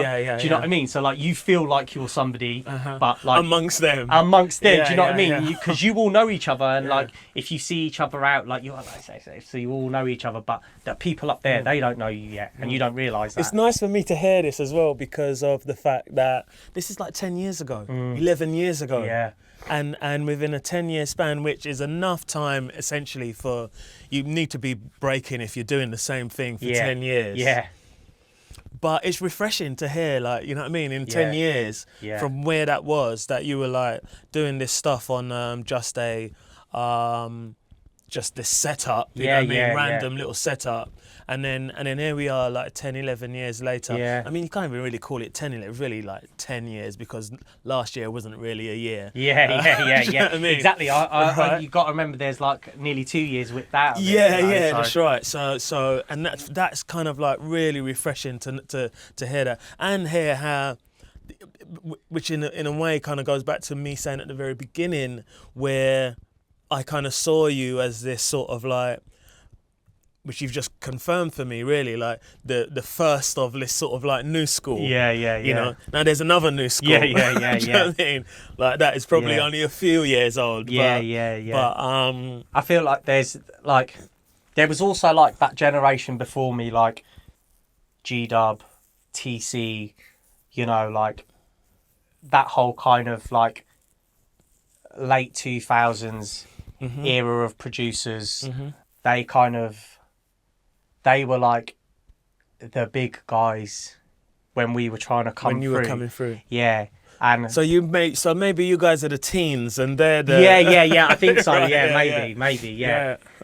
And I think I made like a bunch of fives in like 2011, end of 2011, and like that tune was everywhere. Like it's just everyone was playing it because there was no tunes like that about it. It was just a good standard subby roller. Do you know what I mean? Yeah. Like, and for me, I was just trying to make a tune like Bill Riley or something. Yeah, do you know what I mean? I was just like, like that's what I wanted to do. But there was like, them tunes were very few and far between. So I think with me not knowing, when the DJs got hold of them, they were happy to have them. They were happy. They were just playing them and playing because they're great DJ tools. Yeah.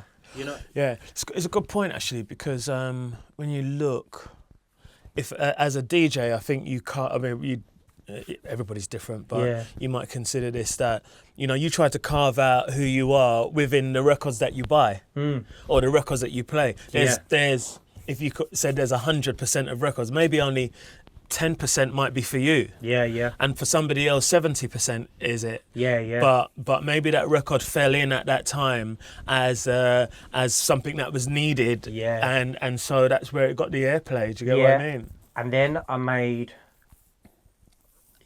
You can walk into any rave now and still hear that tune. Like DJs just draw it because, again, it's just a good mixing tool. Do you know what I mean? It does what it says on the tin. And what would you say if I said to you that Goldie said that he still thinks that the EP you did for him was your best body of work? I'd probably say he's not far off wrong with that. When I made that, I just think I weren't in a very good mood. Was one of the tracks called Mood Swings? Yeah, Mood Swings. The whole EP was called Mood Swings, right, I think. Yeah. I was just in a shit place.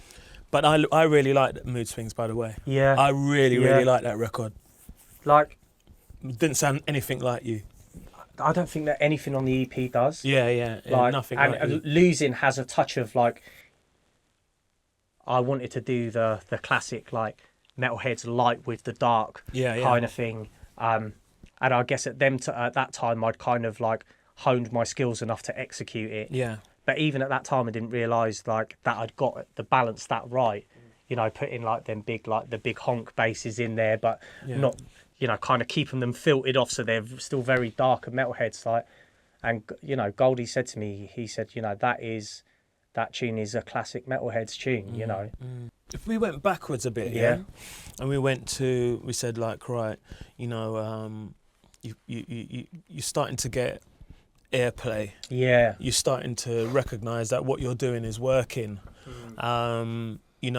You also said that, however, that was having a like an adverse effect perhaps like on your family life. Yeah, definitely, because what I was doing, like for me, that replaced what I was doing with my dad. I'd now found something that had like sparked up like that passion inside me. Do you know what I mean? I wanted to be good at it. You sound like you got like one of those people. I mean, I'm a bit like that myself. That you've got a bit of a habitual nature about you. That once you get into something, like you have said it, to be honest. Like once you get into something, you go full on into it, and sometimes to the detriment of other things that you should also be taking care of. And to myself, without, and even if I can see it happening, I won't stop. Because I've already set the end goal, and that's the target, and I will reach that target. Doesn't matter what the carnage is left. The carnage is left. Like that's the mission. Which I don't know if it served me good or not. Maybe I think it served me good to some extent. Probably left a bit of fallout on the way, but I think without sounding like a dick, you have to be a bit selfish to be successful or get what you want in life. You have to think about yourself at some point, which I probably didn't for a long time. I probably put my goals based on other people's, in line with like your dad. What have you. So that I think once I'd found something that I was like, well, actually, I can't be too bad at this because everyone else says I'm good at it. And before I knew it, I went very quickly from saying to people like, oh, I'd love to play on this show or whatever, I went from that very quickly to people hitting me up and going, oh, we'd like to book you. Do you know what I mean? Mm. And it very quickly from like, oh, well, we can only cover your like petrol and, you know, a couple of drinks or whatever, to me being able to turn around and say to people, I'm kind of good at the minute, but if you want to chuck me a couple £100, yeah, I can come. They go, okay. Yeah. You know? Yeah, because I was going to say, you know, like, I think for every DJ, there comes a point where there's like this turning period where it's like dawns on them that this isn't by accident anymore, and this isn't just a one-off anymore. This is like I just got paid. What happens if I get paid next week? Yeah, exactly. And that's it. And then you get paid next week, and you're like, shit, come on, no, I'm not going to get paid next week. And then I started to think to myself, I was thinking, well, I could go out, and it used to kill me to do it. I'd go out and get up every morning and go and work on a building site, which I fucking hated, right? But I had to bring money in, you know, or like me and brother going to work and doing bits and pieces. I fucking hate it.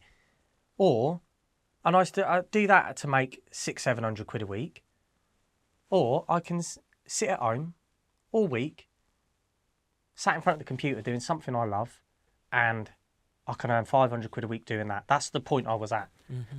And I thought, well, I'd rather earn £500 a week doing something I love, and I'm pretty sure I can make more money than that, and I'm going to do well at this, than go and bust my bollocks for somebody to talk to me like a prick for 6 days a week for £700 a week.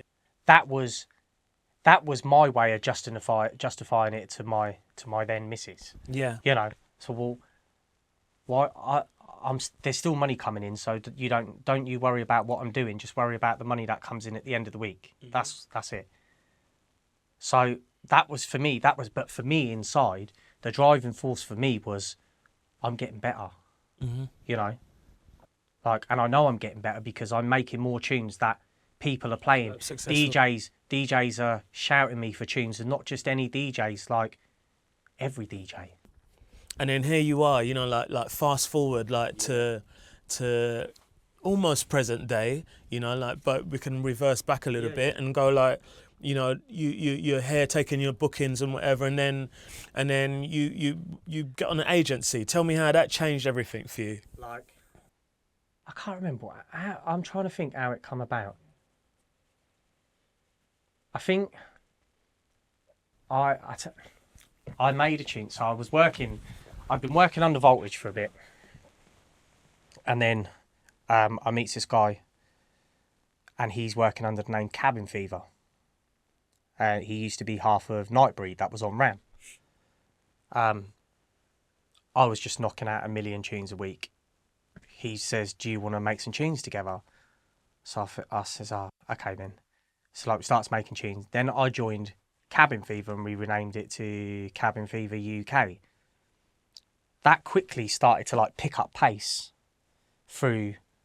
I was just knocking out tunes. Like, I was just at that spot where I was just like, EPs after each, EPs, singles, like, and then I made a tune called Hard Going, and that was basically, this was like 2014, that was basically the biggest tune of Andy's sets that year, and everybody wanted to know what it was and who it was by, and I think that was the tune, like, that was my first tune where you couldn't go to like, everybody played it in every set. You know, that was the tune that just like, and like Ram wanted to sign it, but I'd already given it to Heist for collab, and me being a man of my word, and I would never turn anyone over or like that. I didn't let Ram take it, which would have been a big move for me in 2014. I probably could have like skipped a few years, but I still feel that was the right thing to do. Integrity. Yeah, or just as a man. Do you know what I mean? Like, you're only as good as your word, right? So I'd said to Jim, like, he could have it prior to Ram even showing interest. So I left it with him, and he put it out. Tune's still done really well. Yeah. In fact, like that whole EP done really well. And then that year, I just think everybody kind of knew like the Cabin Fever name. But at that point, I was also ready to step away from that and go back to releasing solo tunes. And at that time, Mickey approached me as well. And I think like I'd made an EP on Jaydan's label called Smoking Rhythms, and I think Mickey was just playing every tune off the EP, basically. Do you know what I mean? So like, you know what he's like when he's like a dog with a bone, and you know. So he was just, he was like, right, come down to my place, we'll have a meeting. It's surprising you weren't on an agency already. It's surprising somebody else didn't go, I'm gonna get a piece of this. I mean, the thing is, again, I think like people don't realise how fast drum and bass has moved as a scene in the past 6 or 7 years, right? Because really, only the top people were on an agency. Yeah, up and comers were not on an agency. Like they just weren't. Right. Okay. Like might have had the odd person, but like if you got an agent in them days, right? That was like 1,000 likes Facebook post. Do you know what I mean? Like with like 60 shares. Like it was viral. It was wild. Like I've signed to such and such an agency, and everyone would be like, "Whoa, fuck you've made it. You go and buy a Porsche." Do you know what I mean? Like when really that isn't the case. Go and buy a Porsche steering wheel or a Porsche like floor mat or something like that. Do you know what I mean? It's close though. The Porsche comes, and you have to buy it in parts. You buy 2 headlights at the front, 2 at the back. You maybe buy the wheels like a few years later or something. That's funny. And yeah, it just wasn't a thing really. Like the top guys had agents, and like that's because they were professionals. But by that time, you'd been a seasoned kind of like producer. I don't know. I think I was still trying to leave my mark properly. Like I'd banged out a lot of tunes. People knew who I was, and I had the like rapport with the DJs. But I didn't have the raver connection. Do you know what I mean? Okay. Yeah. And I think Mickey taking me on and putting me in places like gave me the opportunity to do some sets that really opened me, and kind of like, I guess doing them raves kind of guided the type of music I made for the next like 3 to 4 years, I think, because when I first started, I really wanted to make very Bristol sounding, borderline metalheads, like that kind of stuff, because that's what I was into. You know what I mean? But once I'd started doing the One Nations, the break-ins, the things like that, and I saw what was working in the raves, and I was like, right, now I'm going to make my own version of this stuff. Do you know what I mean? Like I'm like, at the end of the day, like that's the Bristol stuff was always classed as jump up anyway. Trouble on Vinyl was jump up, DJ Red was jump up, Enter the Dragon was jump up. Do you know what I mean? Like all these tunes were jump up tunes, so I already knew what jump up was, but I just wanted to make my own version of that with a bit more modern twist. And I guess that's where I started to like come into my own, like tune wise. I still wasn't making tunes that were like, change the shape of the world, but like I was just trying to make bangers, what I mean? And I've done that for a couple of years, and that, I think that really, like I really carved the lane there. Like I was still making that kind of roller, stripped out stuff, which really stuck out still amongst the other noisy jump up, Yeah. It was still something that wasn't essentially. It wasn't authentically, a jump up. Yeah. And so like we're getting right up into present day now, because I think I was around just as the King of the Rollers thing started kicking in. Yeah. Right.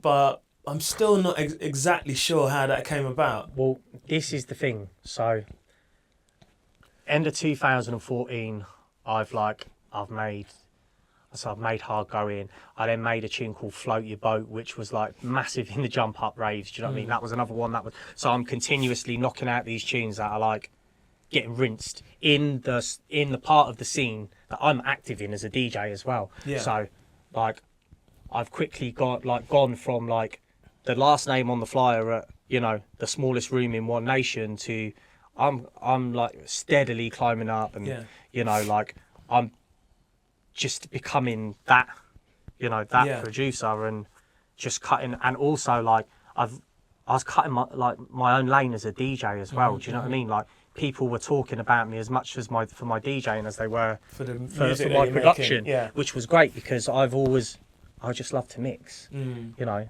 if I just go back to when I was a kid, I just love to mix records. You know, it's a nice feeling. Yeah. It's nothing better in the world than that. I love getting to the end of a tune and thinking, fuck me, that is a great tune. Like, you've done well there, but nothing beats coming up with a good mix in a club, or dropping the right tune. Not even a mix, just bringing in the right tune at the right time in a club. But nothing will beat that feeling for me.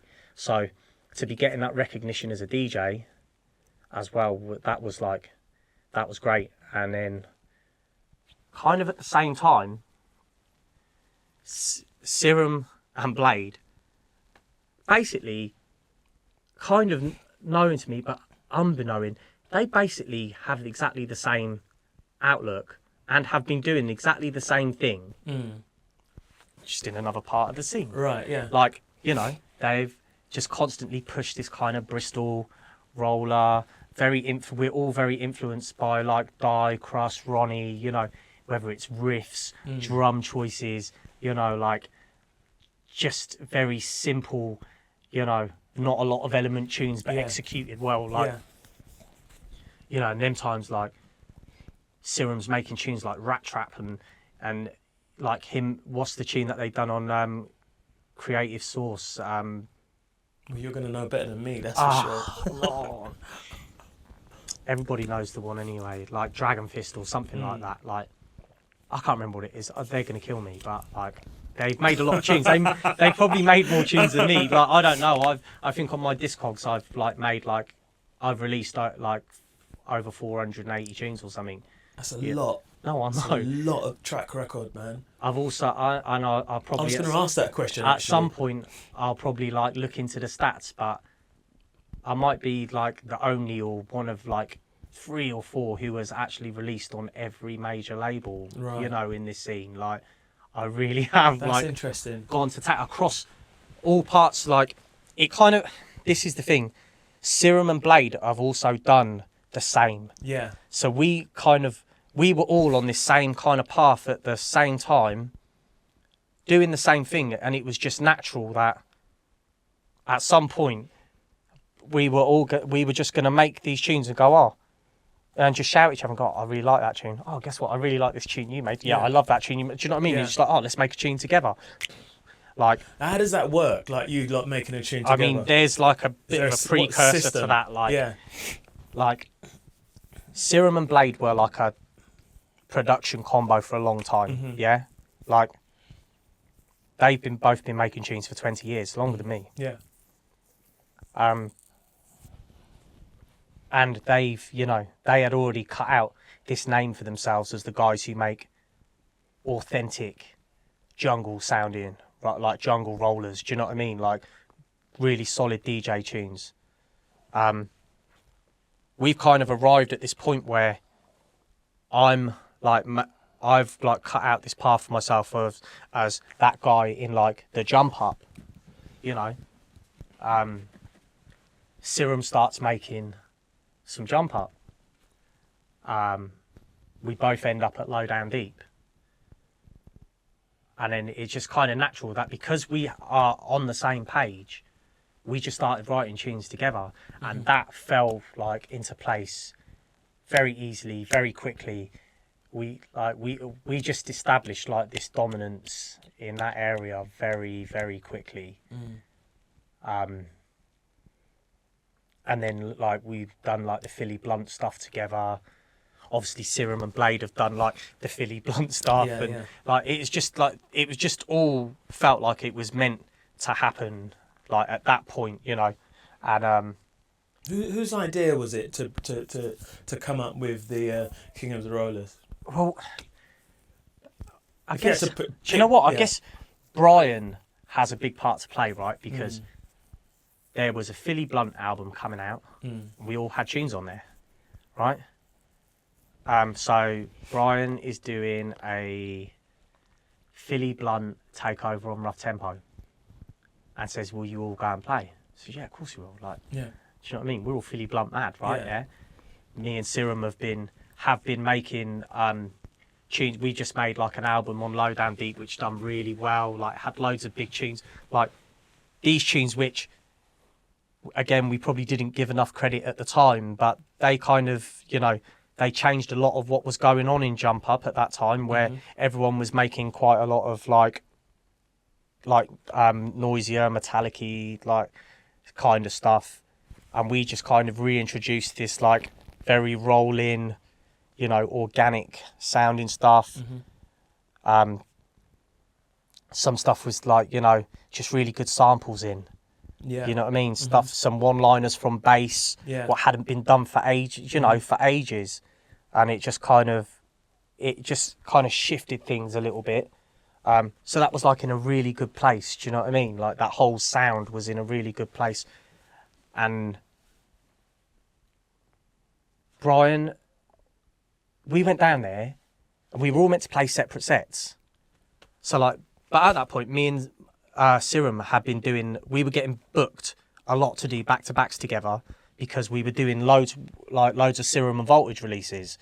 So we went down there, and then we were just like, is there any point in us like playing separate? We may as well just play for like the next 3 hours. Yeah, together. We'll just all play together. You know, I already had made tunes with Dev, like with Blade Runner, like 3 or 4 years earlier that actually never come out. You know, so like we've all had this already working kind of relationship and understanding of each other's music. We're always sending each other music every week. We've got each other's dubs, like, and then we came off. And the internet was just like a light. It was wild. It was wild. We come off, it's just tagged in. I don't think I've ever logged into Facebook and been tagged in so many posts. Right, okay. Oh my God, did you saw that? Who's going to be the first to book Serum, Voltage and Blade Runner, like back to back? Who's going to be the first to do it? Next morning, John from the agency rings me up. He's like, I don't know what happened last night. He said, but my phone has been on fire. He was like, just being on fire. So I was like, I'm straight into business mode. I'm just like, right, straight on the phone. I said, we got to make this a thing. I was like, this is going to, I said, even if it doesn't go, and I said, like, we may as well capitalise on this now. I said, this is something fresh for people to get their things. But like, I said, we've got so many things going on with Serum and Voltage, you know, and Serum and Blade Runner, and all got our solo bits. I said, we're going to have to like try and brand it. I said, let's brand it. And I can remember saying like, oh, like you look at something like SAS, right? Wicked idea. Yeah. They took, you know, and you're talking about people who have got legend status, right? Yeah, like, and they just come and take it, put it under one umbrella. And it's a show. Yeah. Right? It's a brand. Yeah. Now, whether you agree or enjoy or whatever, that's a sick move. Yeah. And it smashed it to pieces. Do you know what I mean? Yeah. Like, great move, right? Oh. So I said, like, the thing is, I said, that's all MC based. I was like, there is nothing that is DJ based. I said, imagine how much fun we have doing it separate, just playing the music that we like, yeah? And all the tunes that we've got that don't sound like nothing else that's out there.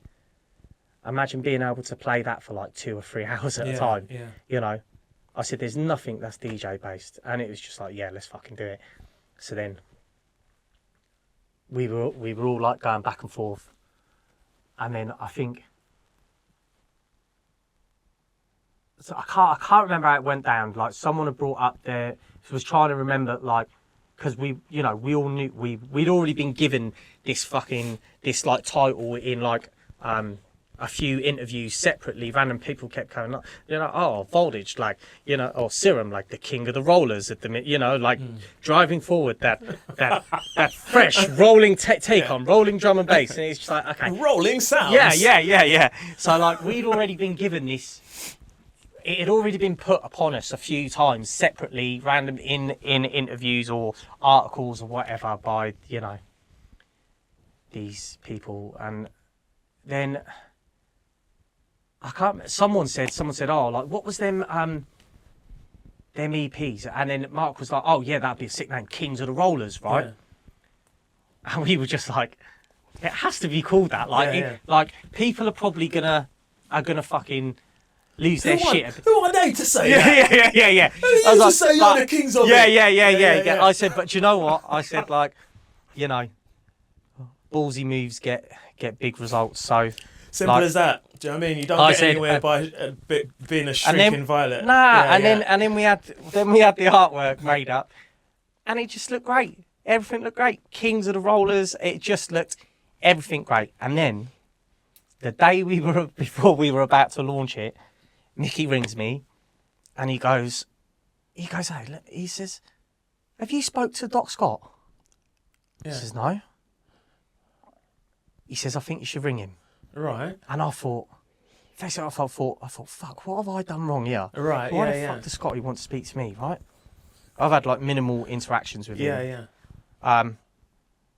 But at that point, he had just put out a Serum single on 31, and he just put out a Voltage single on 31, right? Yeah. But like, still like minimal interactions. Do you know what I mean? I ain't been out to dinner with Scotty. Do you know what I mean? Like, and knowing that well. At that point, he says, and Mickey goes, he says, what I would do, he says, it probably won't be a thing. He said, but I would ring him and just see, does he have an issue with you using that name? Right.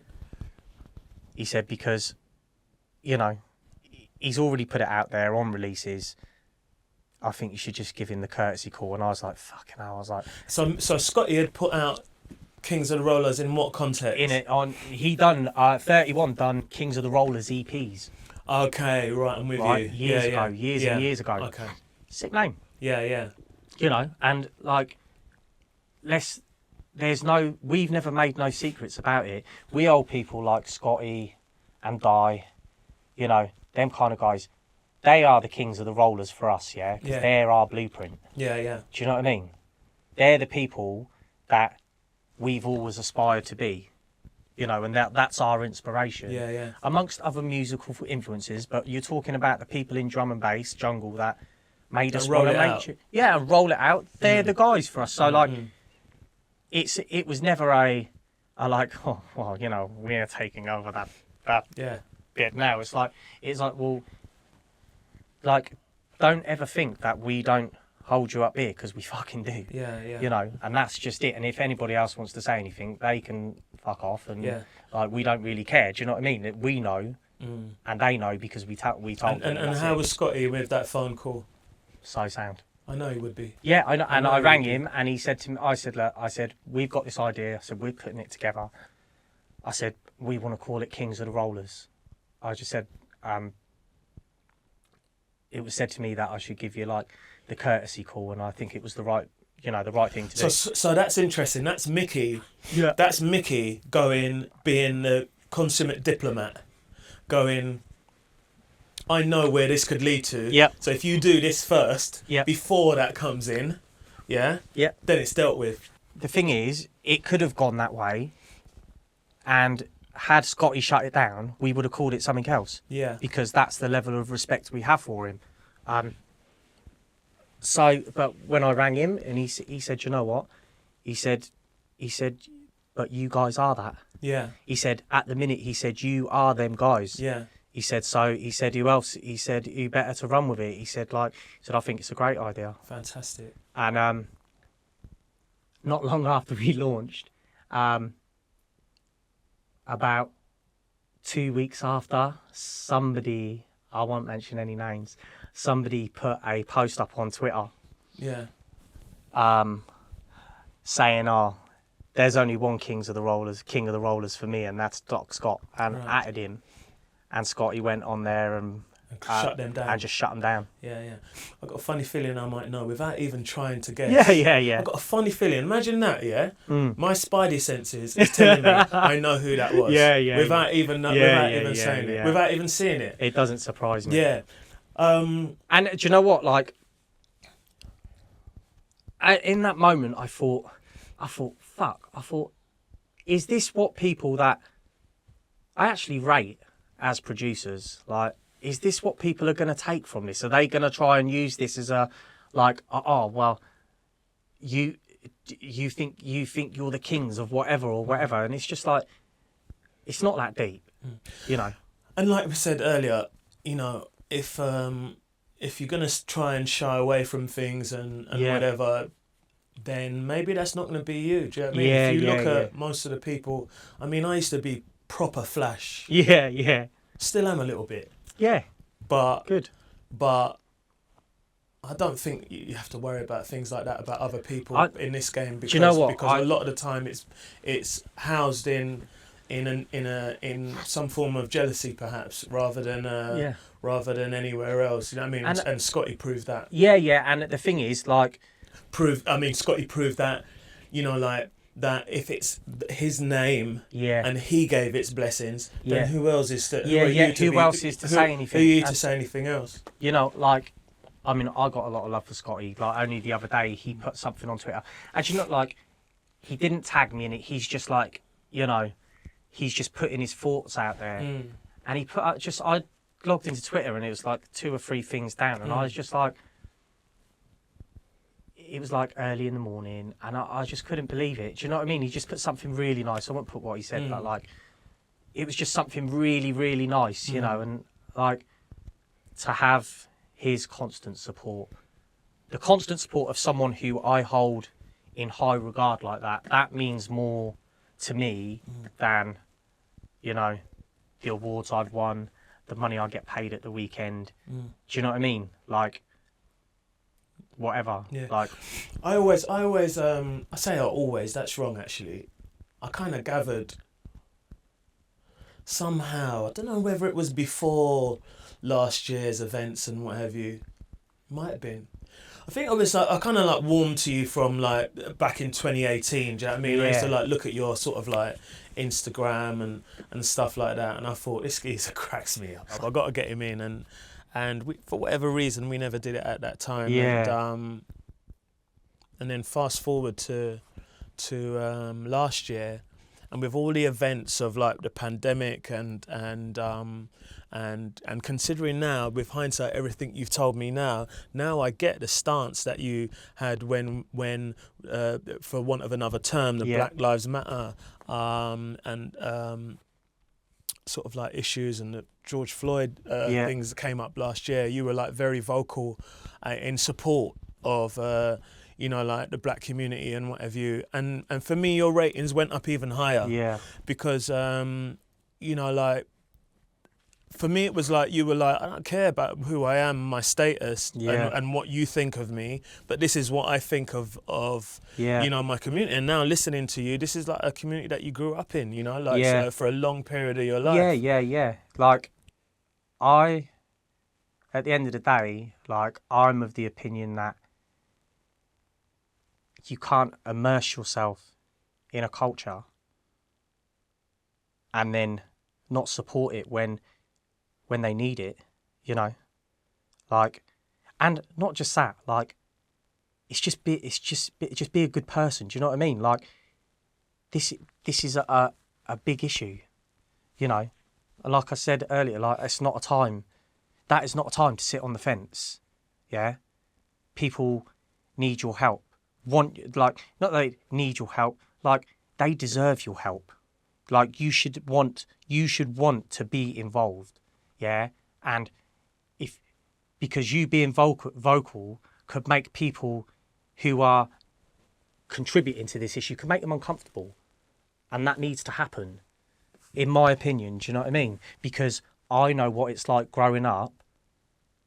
I'm not saying that I definitely have the same identical struggles, but I know what it's like growing up to be just judged a different way just because of something that's just how you were born. That's it.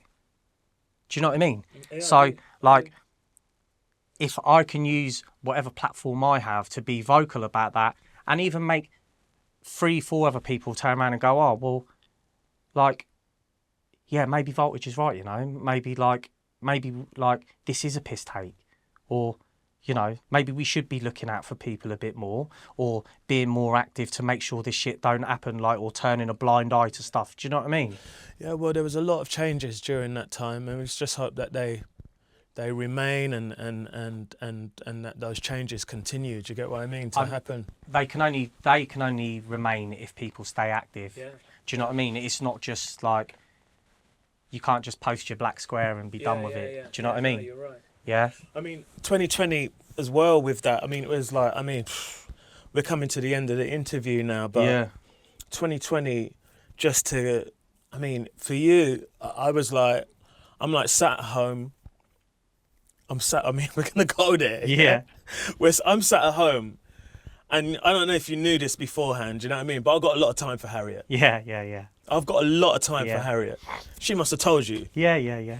And I see you on a beach hugging, and that really made me happy. Yeah. Bruv, I can't deny it. Look at my face, it made me happy. When I saw that picture, I was like, considering that, I said, I kind of check for Voltage, you know? Yeah. Right? And then when I saw that picture of her, and, you know, she knows the situation there, I was like, I kind of like that.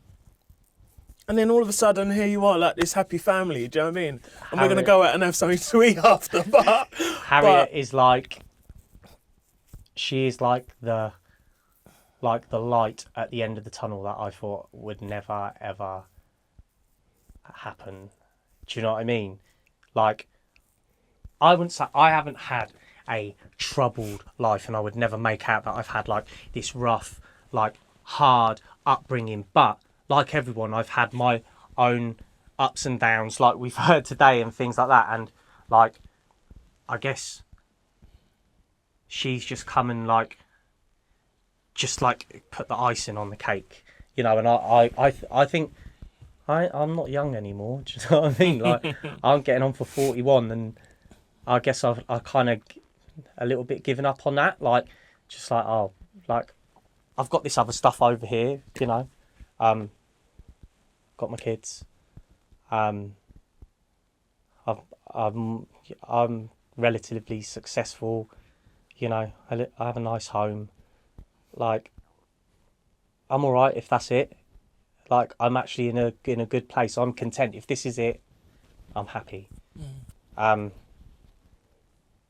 then, like, she come along and just how like, I thought I was well out of the dad game. I thought I was out. I thought I was so out, but it was the most natural thing.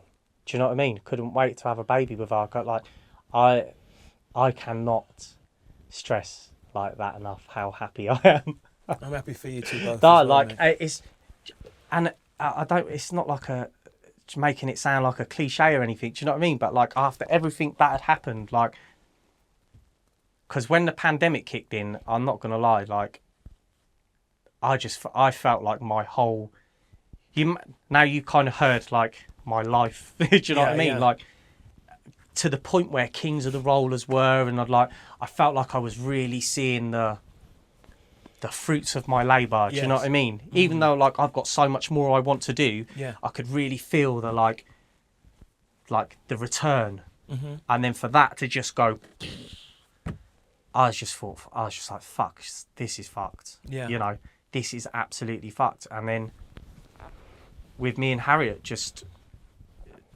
this thing just coming out of that, like, that's just the biggest like blessing from God. It's beautiful. Yeah, no, it really is. And, you know, and like the fact that we have Sonny out of it as well is just Sonny. No, it's just mental. Yeah, I spent a little time with Sonny. Do you know what I mean? Right? I spent a little time with Sonny, boy. We'll get into that another time. Yeah, right? yeah. But yeah, I'm really happy for you. I'm happy for you both. I wanted to bring that on camera because I was like... I'm glad you did. I was happy about that, man. Because it's like, for me, that is, you know, that's the like, there's no way better for me to cap that whole story off is like with Harriet. Yeah, you know, it's beautiful. I mean, it's interesting. There's always every scene every now and again, every sort of like 10 years or whatever comes up with like what I call a posh and Bex. Yeah, you know yeah. Right? Heard it a few and times like, this year. Yeah. So, but like, I mean, we're not striving to be the celebrity couple. Yeah, but I don't think it's going to be very difficult for you not to be at the moment. Yeah, I mean, to be honest with you, she's just. I mean, yeah, she's on fire as well. She's such a sick she's DJ. doing really well. She's doing really well for herself. We just really drive each she, other. without getting into it now, because obviously we haven't got that much time, but the little bit I know about her story and whatever, I know that she as well, she really grafted to be where she is as well. Man. So yeah, like that's the thing. I think that's what makes us work so well, and has made it like just this just unbelievable relationship so quick. Is that we can really relate to the ups and downs of being who you are. Yeah, like game, really, we can really like, if we need to get something off our chest about work, we can do it with each other. You know, it's not like being with somebody you don't know and you kind of got to hold it in until you get with somebody you do know. So therefore you have to work it out. Yeah. But you can work it out speaking the same language. Yeah. You know, and the same understanding. And that's like, I think that is something I never really thought would be possible. You know, like I say, like she is the light at the end of the tunnel. It's beautiful, mate. Yeah, man. I'm really happy for you in that case. I'm really happy for me as well. Yeah. I could tell. I can't stop smiling. I've got sore cheeks. Right. So it's 2021. Yeah. We're coming to the end of 2021. Can you believe it? No, I can't. That is mental. Went so quick. Right? We're coming to the end of 2021. Right? You're back in the game. You're back in the hot seat again. You know, you've been on every festival. You're back. You haven't stopped being in the studio. Right? And, you know, like there's a word on the street that you're, you know, you're working with some of the greats I mean, you always have, but particularly at the moment. Do you want to tell us a little bit about what holds for you to the end of this year going into 2022? I guess I can, like, the cat is kind of out of the bag already, but I'm sure you've seen, there's a tune that me and Shy are playing. Yeah. I'm still waiting for that in my. I think it's in my inbox. No, it's not in the. It's not in the inbox. It's not in the inbox. This is why I'm glad I kind of like. I missed out on like the cutting house like the days. music house. Yeah. You know, because I don't have to get badgered. Yeah. You know, I don't have to get bullied. I'm having it, you know. Yeah. How comes I ain't got it, you know? Yeah, I don't have to. You know, I have to get like I only have to listen to it down the phone or just. And then you can just hang up. Yeah. And I'd be like, Frost. Or not answer. Frost. Yeah. What have I got to tune? I have to ring it a bit because you're breaking up. Yeah. Nah, everyone will get it soon. But like we've made a tune with Agent Sasco from Jamaica. Do you know what? Just going back to like what I said, like I just want to put the vibes and the sound that I grew up with in this music kind of goes to the same thing like what I was saying, you're saying about like the whole Black Lives Matter thing, like, and I hope it continues, like if you don't actively do something to address the situation, then nothing will change. For me, there's just this lack of like blackness. It's just in the music, and like whether people are comfortable with me saying that or not, I'm comfortable with saying it, and there's just a lack of that flavour and that sound, which that's the driving force of this music. Do you know, there's been, I mean, behind closed doors, there's been like a lot of conversation about a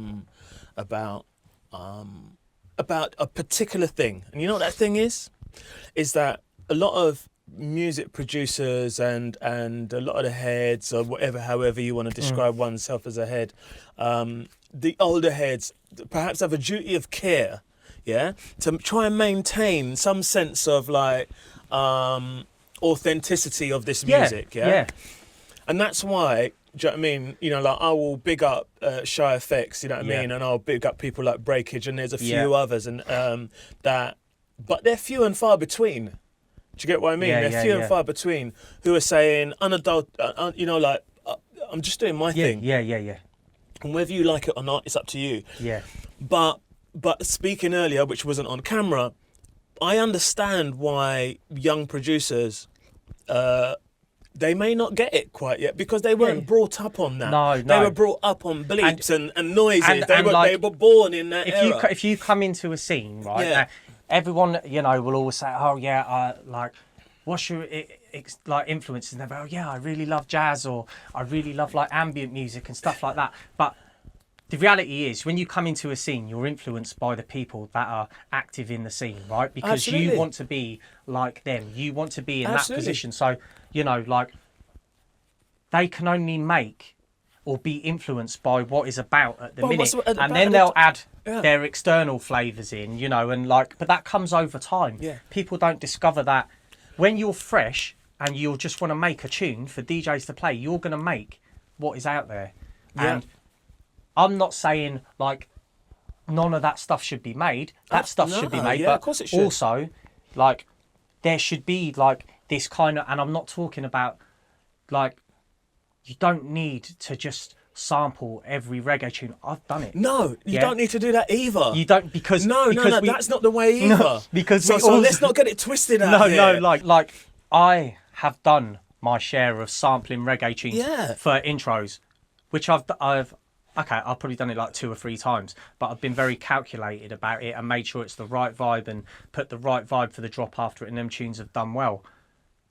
But like, we don't live in that time now. We live in a time of technology where you can go and work. You can get a band, record the music, go to Jamaica.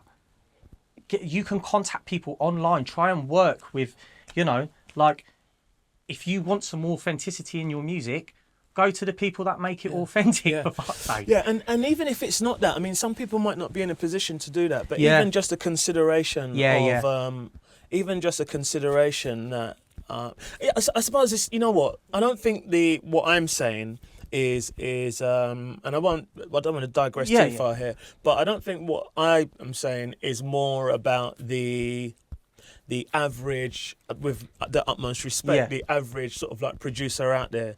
I'm to all of a sudden start making other music. That's not what I'm talking about. What I am more saying is that for producers who are seasoned in many ways, but for whatever way you want to class that perhaps they may have some duty of care in what you're similar to what you're doing. Certainly what Shy's doing. Certainly what some other people are doing. There are some producers that are on the way back in again. And I've kind of keeping my eye out to just have a kind of gander about. I think Shy is a great blueprint for adding that stuff back in. Yeah, he is. And for others, like you were saying, for others to be able to go, it works.